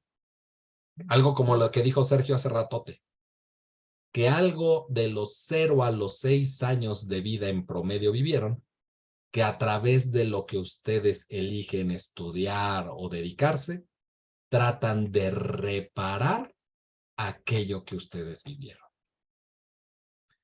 Ahí viene la bronca. Porque pensemos que ahorita ustedes dicen, ok, vamos a darle un voto de confianza al paradigma psicoanalítico. A ver, ¿qué habré vivido de los 0 a los 6 años? Ah, ya sé qué pudo haber sido. Ah, pues eso no es. Porque los verdaderos motivos inconscientes no los puedes recuperar tú solito. Tienen que ser a través de un análisis. Sí. Dicho de otra forma, la autoterapia no existe. ¿Qué onda, Sergio? Perdón, entonces en pocas palabras, todos nosotros que estamos estudiando psicología, ¿es por algo que podemos estar corrigiendo de antes? Sí, pero no lo veas como psicología. Derecho, pedagogía, arquitectura, la que te guste. El punto es tratar de comprender qué pasó allá atrás que entonces yo hoy estoy tratando de reparar a través de mi vocación o mi dedicación, mi servicio. ¿Sí? Y que entonces, a lo mucho, como su nombre lo dice, psicoanálisis. Es un análisis de la psique. Lo que busca el psicoanálisis es que la persona se conozca, pero en ningún momento se está pretendiendo un cambio. ¿Sí? ¿Quieren cambios? Segunda fuerza, conductismo. El conductismo, su materia prima, son las conductas.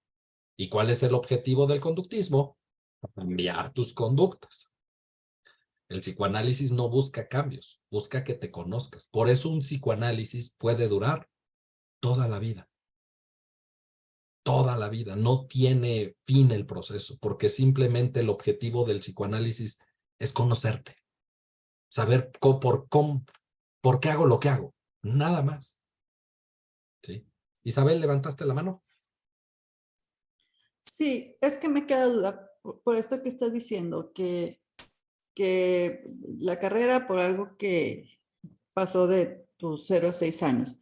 Pero ¿y qué pasa con esas familias que por tradición tienes que estudiar medicina, por tradición tienes que estudiar, y todas las generaciones estudian eso? Sí, no. O sea, Pues, no es que hayas tenido un problema, sino que te enfocaron a eso, o sea, que bueno, a final de cuentas sí es un problema, pero no que venga de chiquito. exactamente. Sí. Uno, eso es un problema. Y dos, te das cuenta cómo hay personas que a pesar de la presión familiar, social y en algunos contextos hasta religiosa, ¿sí? Pues nomás no y prefieren quedarse exiliados. Pero yo no estudio eso. No todos van a terminar aceptando. Y si aceptan, ahí está la bronca. ¿Sí? Un psicoanalista... Pero me refiero a que no es algo, o sea, no es una problemática que tú hayas tenido de chiquito, es una Para Freud, problemática que sí. tienes de grande. No, para Freud, sí. Porque a eso voy. Para un psicoanalista posterior a Freud, que no lo vamos a ver porque eso está muy denso y no nos daría tiempo para abordarlo en una sola materia, que es Jacques Lacan, ¿sí? Jacques Lacan te dice que una de las broncas del desarrollo muy grandes es seguir siendo el objeto de deseo de los padres. ¿Sí? Vivo en función de darle gusto a ellos. me convierto en lo que ellos desearon. No vivo mi vida. Vivo para darle gusto a ellos. Y dime si eso no es una bronca. Y esa bronca se mama, desde que nace. De hecho, desde a veces hasta antes de que nazca. Ya tienes una multiplicidad de expectativas que los otros están depositando sobre ti.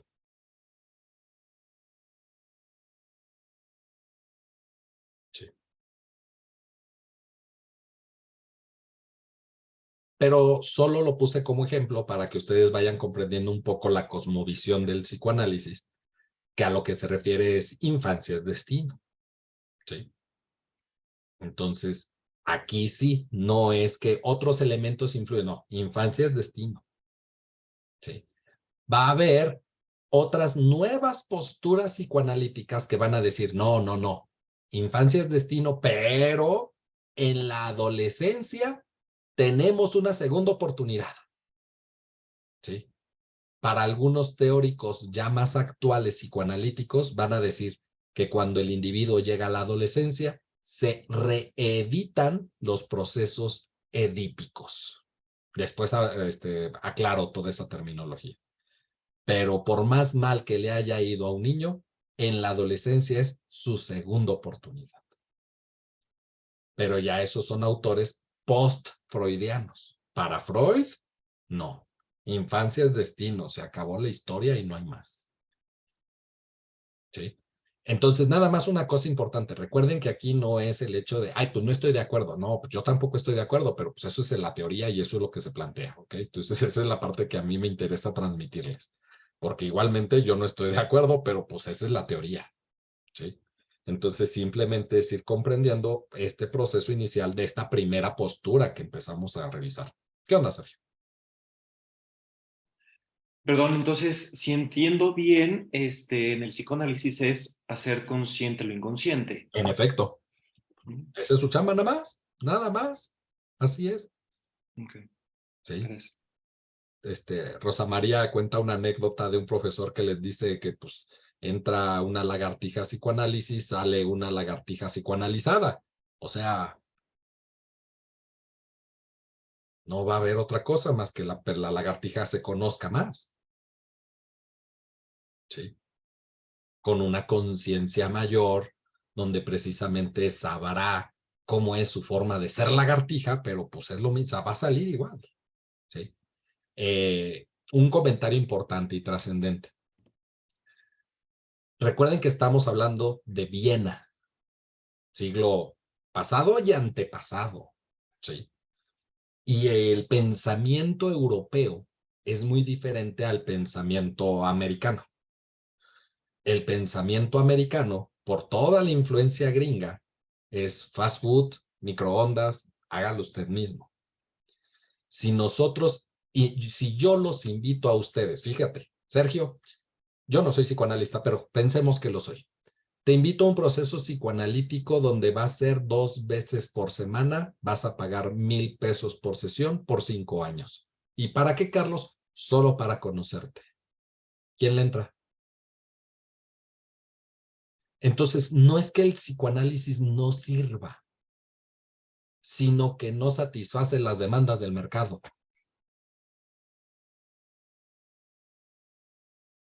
Sí. Pero ¿de qué sirve? Sirve. Una pregunta. ¿A qué tipo de personas pudiera ayudarle la terapia psicoanalítica entonces? Aguas. Una cosa es psicoanálisis y otra cosa es terapias de corte psicoanalítico. El psicoanálisis, pues le ayuda solamente a aquella persona que quiere conocerse. Punto. Las terapias de corte psicoanalítico retoman múltiples fundamentos de Freud, del psicoanálisis, para pretender, después vamos a hablar de esto, fortalecer al yo. O sea, que te vuelvas una persona que puede sostenerse ante las demandas y los deseos. ¿Sí? Entonces, pero eso ya es terapias de corte psicoanalítico. Por supuesto, ahí ya empiezan las broncas y las rivalidades, porque los psicoanalistas ortodoxos van a decir, eso no es psicoanálisis. Y los teóricos que hablan de terapias de corte psicoanalítico van a decir, es que el psicoanálisis ya está obsoleto. O sea, se van tirando unos contra otros. Pero hay que entender que no es que uno esté bien y el otro está mal, reitero. Es que cada uno tiene objetivos diferentes. ¿Sí? Pero es una realidad de que hoy, pues no creo que muchas personas estén dispuestas a pagar una gran cantidad de dinero, pues nada más solo para conocerme, ¿no? Sí. Pero si lo hicieras, verías los resultados indiscutiblemente. Gracias. ¿Va? Hilda. Oye, Carlos, pero el conocimiento de sí mismo no genera cambios por sí solo. O sea, yo siento que a mí sí me ha ayudado a conocerme a mí misma. O sea, no sé, es pregunta. O sea, no sé si eso como quiera desencadena cosas positivas. El Pues hecho de comprender. es que ahí volvemos al punto, de que tú le encuentres su utilidad, no lo dudo, pero de que tu estructura de personalidad sigue siendo la misma, sigue siendo la misma. ¿Sí?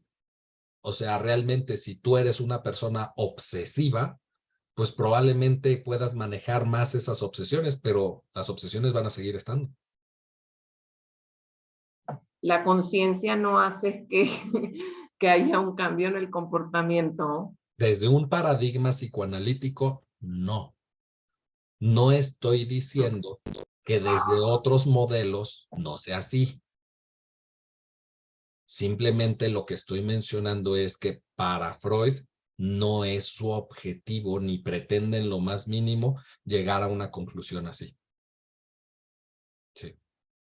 Pero aunque no sea su pretensión, pues a lo mejor en sus pacientes sí se daban cosas, o sea, aunque él no lo quisiera, o sea, de que inevitablemente. Indiscutiblemente, sí, pero su estructura de personalidad sigue siendo la misma. O sea, déjame ponerte un ejemplo. Pensemos en una persona con esquizofrenia. Si a la persona con esquizofrenia la metiéramos en un proceso psicoanalítico, pudiera lograr mejoras donde realmente tome conciencia de muchas cosas, sí. ¿Y eso hace que se le quite la esquizofrenia? No. Sí. Pensemos en una persona obsesiva. Sí. El que alguien que es obsesivo entre un psicoanálisis tomaría conciencia de dónde vienen esas obsesiones y pudiera manejar un poco más la ansiedad generada por esas obsesiones, sí, pero va a seguir ordenando todo y queriendo controlar lo demás. Sí. Déjame poner una analogía que puede servir muy bien. Pensemos en mí, donde yo estoy acostumbrado a caminar, meterme en un charco de lodo, hundirme en el charco, salirme del charco y regresar al punto de inicio. Y otra vez, caminar hacia el charco de lodo, hundirme en el charco de lodo, ahogarme en el charco de lodo, con trabajo salir del charco de lodo y volver al punto de inicio. Hasta que llega un momento donde digo, ya, esto hasta la madre, ya, no. Y decido ir con un psicoanalista. ¿Estamos? Bueno, a través de un proceso psicoanalítico ortodoxo, reitero, denme chance, hay otras posturas terapéuticas. Estamos hablando de psicoanálisis, ¿sí? Lo máximo que voy a darme cuenta es que me estoy aproximando al charco con lodo. Me puedo ir más lento, me puedo poner impermeable, me puedo ir metiendo despacito. Va a llegar un momento donde me meta todo. A lo mejor ya tengo estrategias para saber cómo salirme más rápido. A lo mejor me limpio mejor y me vengo más despacio hacia el punto de inicio. Pero eso no va a evitar que me vuelva a meter al charco con lodo. O sea, por supuesto que al tomar conciencia de lo que antes era inconsciente, vas a desarrollar habilidades, estrategias y puedes modificar algunas cosas. Pero de que te vuelvas a meter al charco con lodo, te vas a volver a meter al charco con lodo. Sí. No sé si la analogía me ayuda a ilustrar el paradigma y el decir que, pues sí, para muchos de nosotros en este contexto cultural, vamos a decir, no, pues ¿para qué quiero eso? Pero en Europa el pensamiento es diferente. El pensamiento reflexivo es muy importante. no nada más meros cambios conductuales. ¿Sí? Entonces el paradigma cultural, por supuesto que influye. No es de a gratis que el psicoanálisis se cree en Europa, que el conductismo se cree en Estados Unidos. No es de a gratis que las corrientes humanístico-existenciales surjan en Europa y que las perspectivas cognitivo-conductuales emerjan de Estados Unidos. ¿Sí? Si ustedes van a un médico, aquí la neta entre cuates, ¿sí? Y el médico les da un tratamiento por 3 semanas y a la semana ustedes ya se sienten mejor, ya la verdad, ¿quiénes de ustedes acaban el tratamiento? ¿Sí? Para que vean que lo único que les importa es quitar síntomas, no la enfermedad. Y menos reflexionar por qué me dio la enfermedad. Y peor aún, reflexionar sobre qué ajustes necesarios tengo que hacer para no volver a enfermarme. No. Mejor, si me vuelve a doler, pues vuelvo a regresar al médico con la bronca. Y es un pensamiento cultural permeado de Estados Unidos. ¿Sí? ¿Qué onda, Isabel?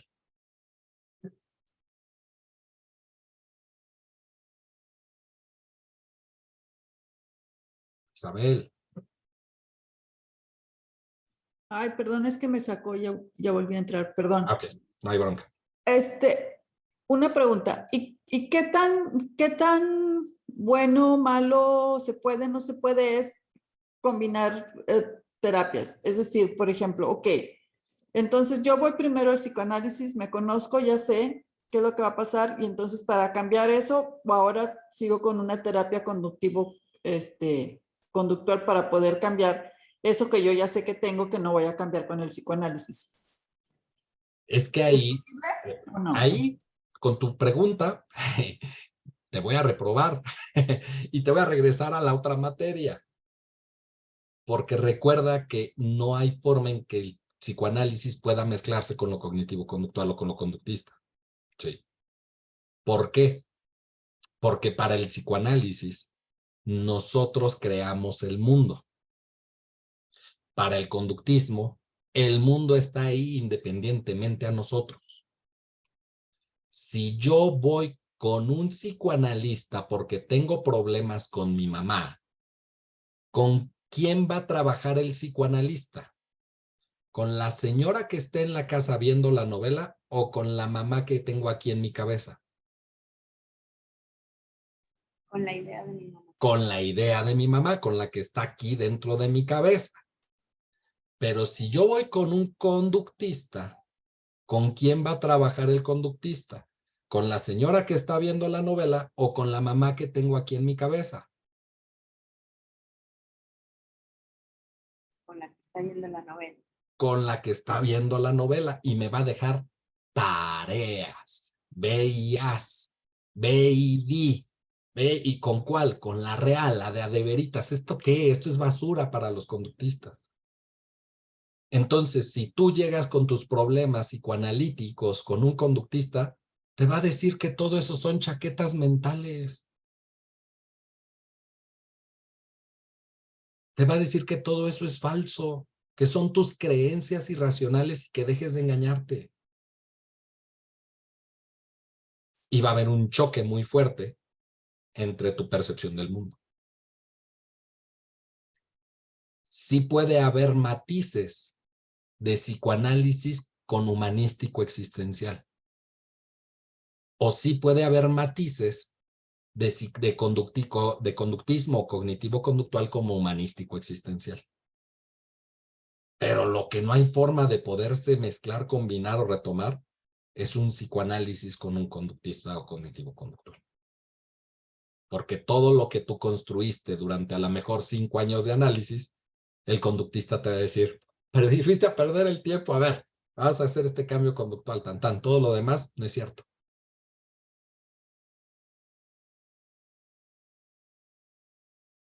¿Sí me explico un poco? Sí, son dos formas de ver el mundo. Por eso es que en esta materia no vamos a hablar de cognitivo-conductual o de conductismo.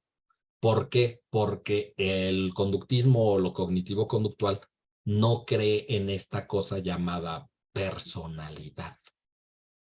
¿Sí? Tú no tienes una personalidad. Para el conductismo y lo cognitivo-conductual, tú solamente eres un copy-paste de las conductas de las personas que están a tu alrededor. Tan, tan. Sí.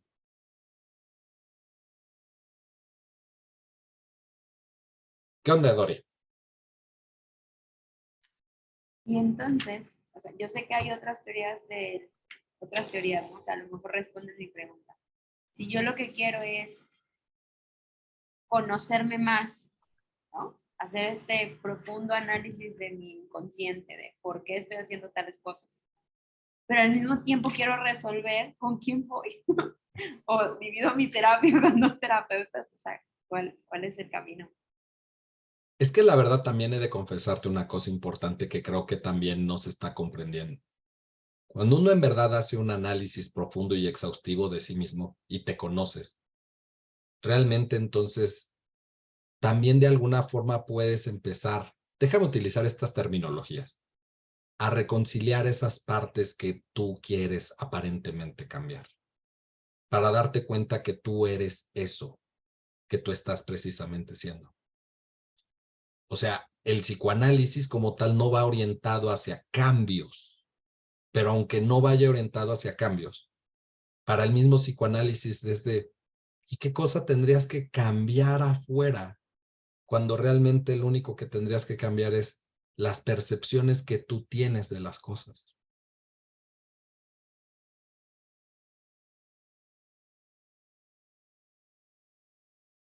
No sé si me estoy dando a entender. ¿No, Rox? Bueno, voy a decirlo de una manera muy existencialista. ¿Sí? Si ustedes pudieran cambiar una sola cosa de su pasado, hoy ustedes no serían quienes son. Y realmente tendrías que aborrecerte y abominarte tanto hoy para pretender entonces cambiar algo y hoy no ser quien está siendo.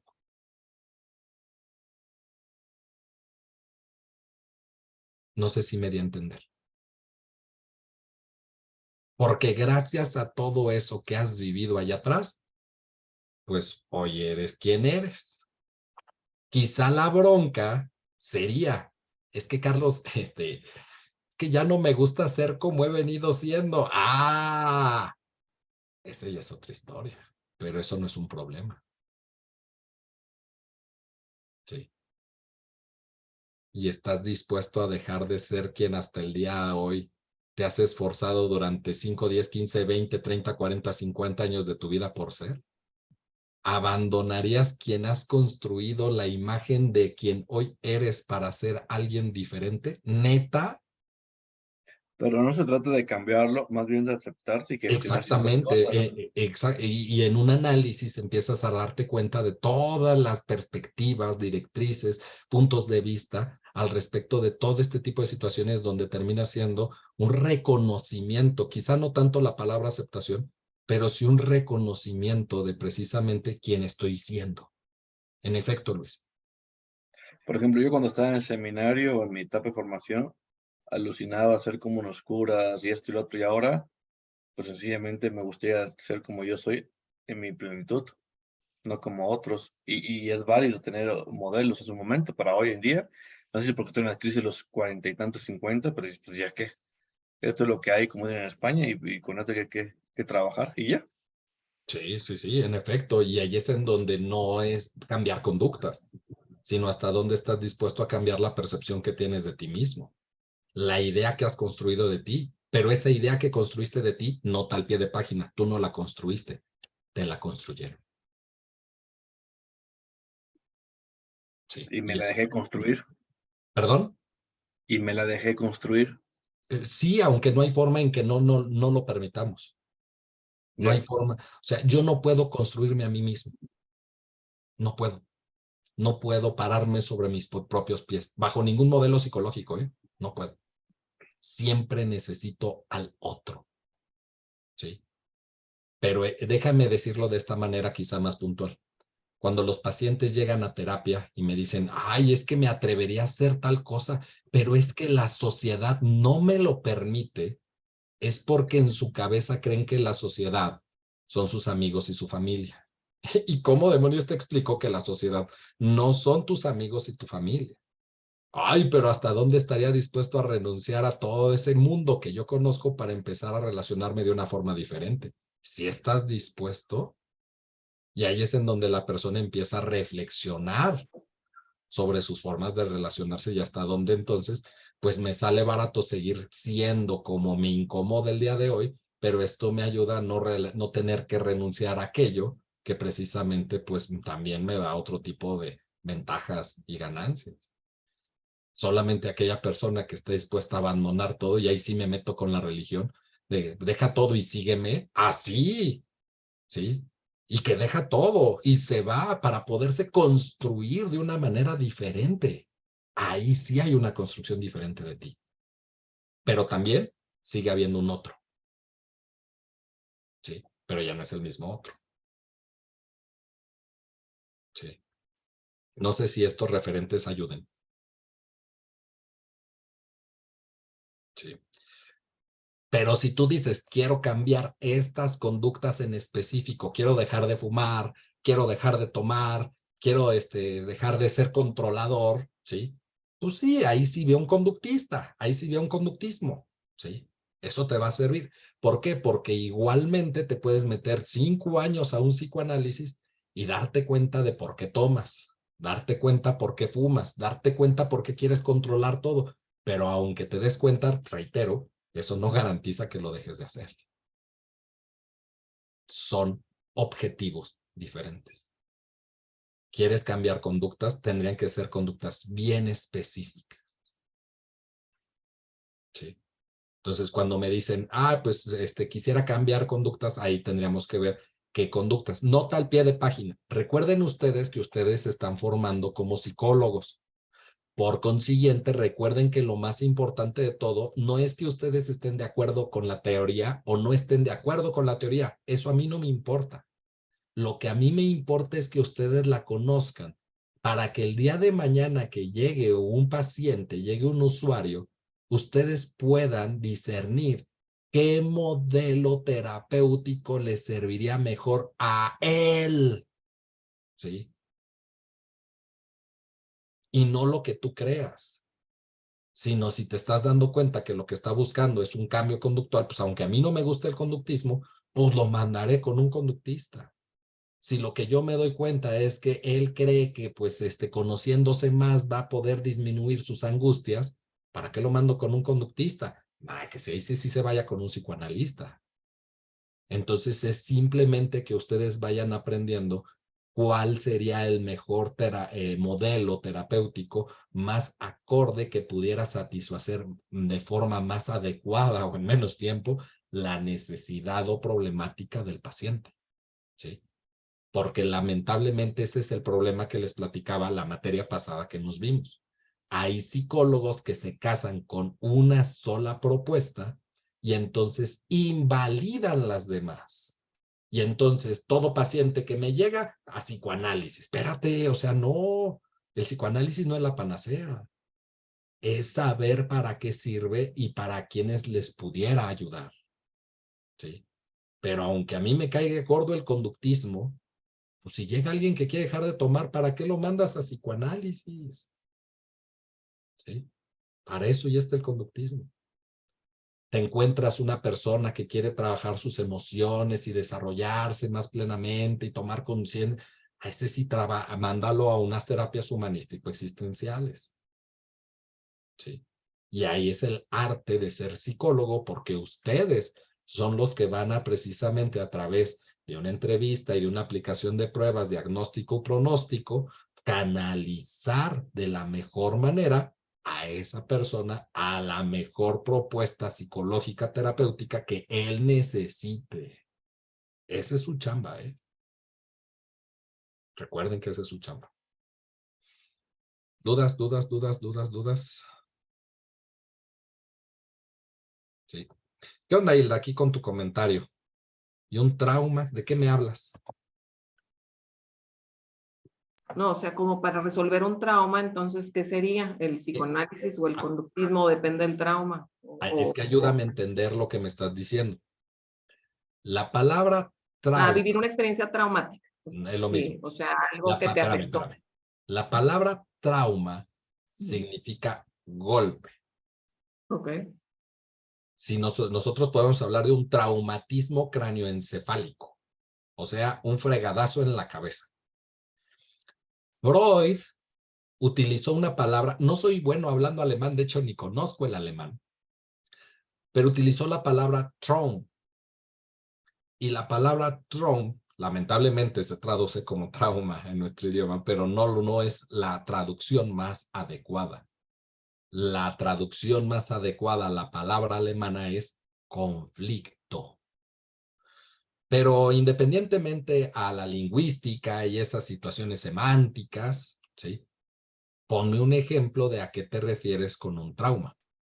Yo me refiero a un asalto o lo que les explicaba yo la vez pasada de que, bueno, mi papá estuvo muy grave, luego cada llamada que hacían, pensaba que iba a ser una mala noticia. O sea, ese tipo de como eventos que te marcan y que luego entonces, pues a eso me refiero como trauma. Ok, ahí es muy puntual. O sea, Su como problema es que luego tienes una... conductual. Su problema es conductual. Ok. El mejor tratamiento para una cuestión de estrés postraumático es un cognitivo conductual.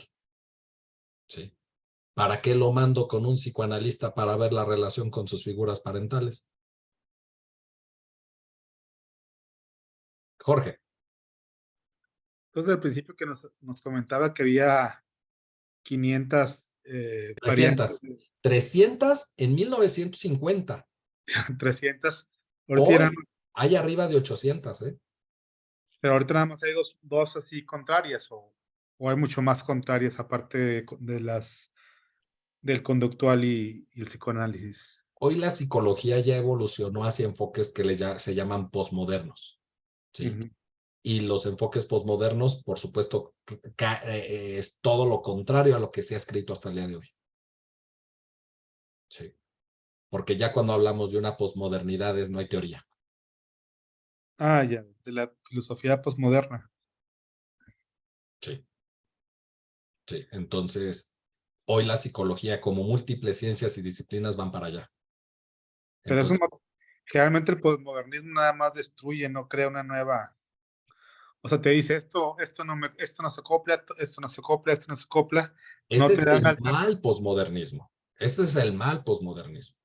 Ajá. Pero no es así. O sea, la postura posmoderna científica construye, cuestiona para entonces abrir perspectivas, no nada más una postura de invalidar lo anterior porque sí, ¿sí?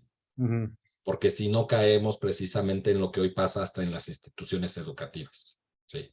Entonces, si no es conductismo y no es psicoanálisis, ¿cuál sería el posmodernismo psicológico? Es que ya hay múltiples corrientes psicológicas posmodernas, psicoanálisis relacional, terapia cognitivo-conductual de tercera generación que se llama de aceptación y compromiso, Ujú. terapia gestalt, terapia narrativa, terapia centrada en soluciones, ¿sí? Son posturas posmodernas. Gracias. ¿Sí? Dore. Igual y para saber con quién canalizar a a mis pacientes en terapia de pareja, tengo que esperar a terminar esta formación, pero no hay un parámetro o una guía o un instrumento que me ayude a definir como una forma más concreta que si mi paciente tiene A, le ayudaría a B y H, o sea, B y C, ¿no? Entonces, porque tengo un caso, y te pregunto a ti, porque tú sabes, tengo un caso que viene una pareja, ¿no? A tomar terapia de pareja con método Gottman. Y él sale con muchísimas, con rasgos en los test, en este instrumento de medición, Gottman, con rasgos de 1000 cosas, depresión, ansiedad, obsesivo compulsivo, muchas, todo, ¿no? Entonces, él tiene una historia de vida donde fue sometido a prácticas sexuales de niño y claro, cuando se dio cuenta, pues vino el trauma. Y luego la psicóloga con la que fue divulgó la información en donde él vivía, en la sociedad. Entonces, hay muchísima angustia porque cada vez que toca este tema, se nota que es un tema muy delicado y muy sensible para él. Llora y tiene también muchos problemas con sus papás. Entonces, obviamente yo no hago la relación, es lo que yo veo, ¿no? Pero ahorita estoy pensando que a lo mejor es el psicoanálisis lo que le podría ayudar. O sea, ¿cómo sé si es el psicoanálisis o es el cognitivo-conductual? O sea, ya sé que son conductas específicas, pero vaya, ese es mi duda. Bueno, es que aquí es en donde empiezan las broncas porque no lo hay y lo único que te va a dar esos parámetros completamente la experiencia. Y lo único que yo te puedo decir a ti y a tus demás compañeros que están escuchando esto es que el error más grande que cometen los psicólogos es dar por hecho lo que el otro necesita. Cuando aquí la pregunta es, ¿y qué es lo que él está buscando? Y ridículamente a veces, aunque ustedes no lo crean, nunca le preguntan al paciente. Solo, tiene estas broncas. Como tiene estas broncas, vamos a mandarlo a tal. Espérate, pero él ¿por qué está pidiendo la ayuda? Sí. Y si nosotros no estamos ni enterados de por qué está viniendo, por qué está pidiendo la ayuda o con respecto a qué es lo que quisiera trabajar, pues lo puedes mandar a muchas cosas que le pudieran ser de utilidad, pero no por lo que él está viniendo.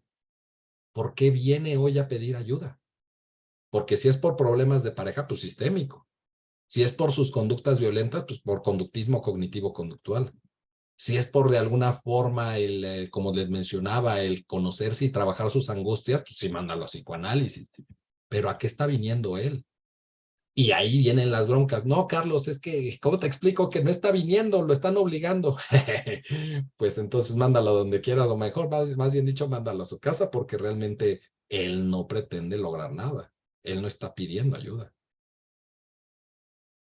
Sí. Entonces, primeramente ahí no es el parámetro de nosotros, yo sé lo que tú necesitas. No, ¿yo qué voy a saber lo que tú necesitas? A ver, quiero conocer cuál es el motivo de consulta por el cual tú estás levantando la mano para decir, vengo a una evaluación o vengo a una terapia. ¿A qué viene? ¿Sí? Y a veces ni le preguntan. ¿Sí? O a veces él te dice, no, pues es que vengo por ella. No, pues vengo para darle gusto nada más. No, pues vengo para que pues, no me dejen. Entonces, pues no hay tratamiento para alguien que no pretende realmente hacer algo. Sí, la terapia sería con la pareja. ¿Qué onda, iPad Pro? Es que soy Lourdes, pero Sí, Lourdes. estoy con la de mi hijo y entonces es Eduardo González, por eso ex. Oye, entonces, nada más como resumiendo, un psicólogo es como un doctor internista que llega si es de general Internista, y de ahí te manda general y de ahí te refiere a quien corresponda. Por supuesto. Sí, porque recordemos que el psicólogo con el conocimiento de una licenciatura en psicología no puede hacer terapia. Ajá. Entonces somos como los referentes a lo que corresponda nada más. En efecto. Bueno, sí. Seremos, ok.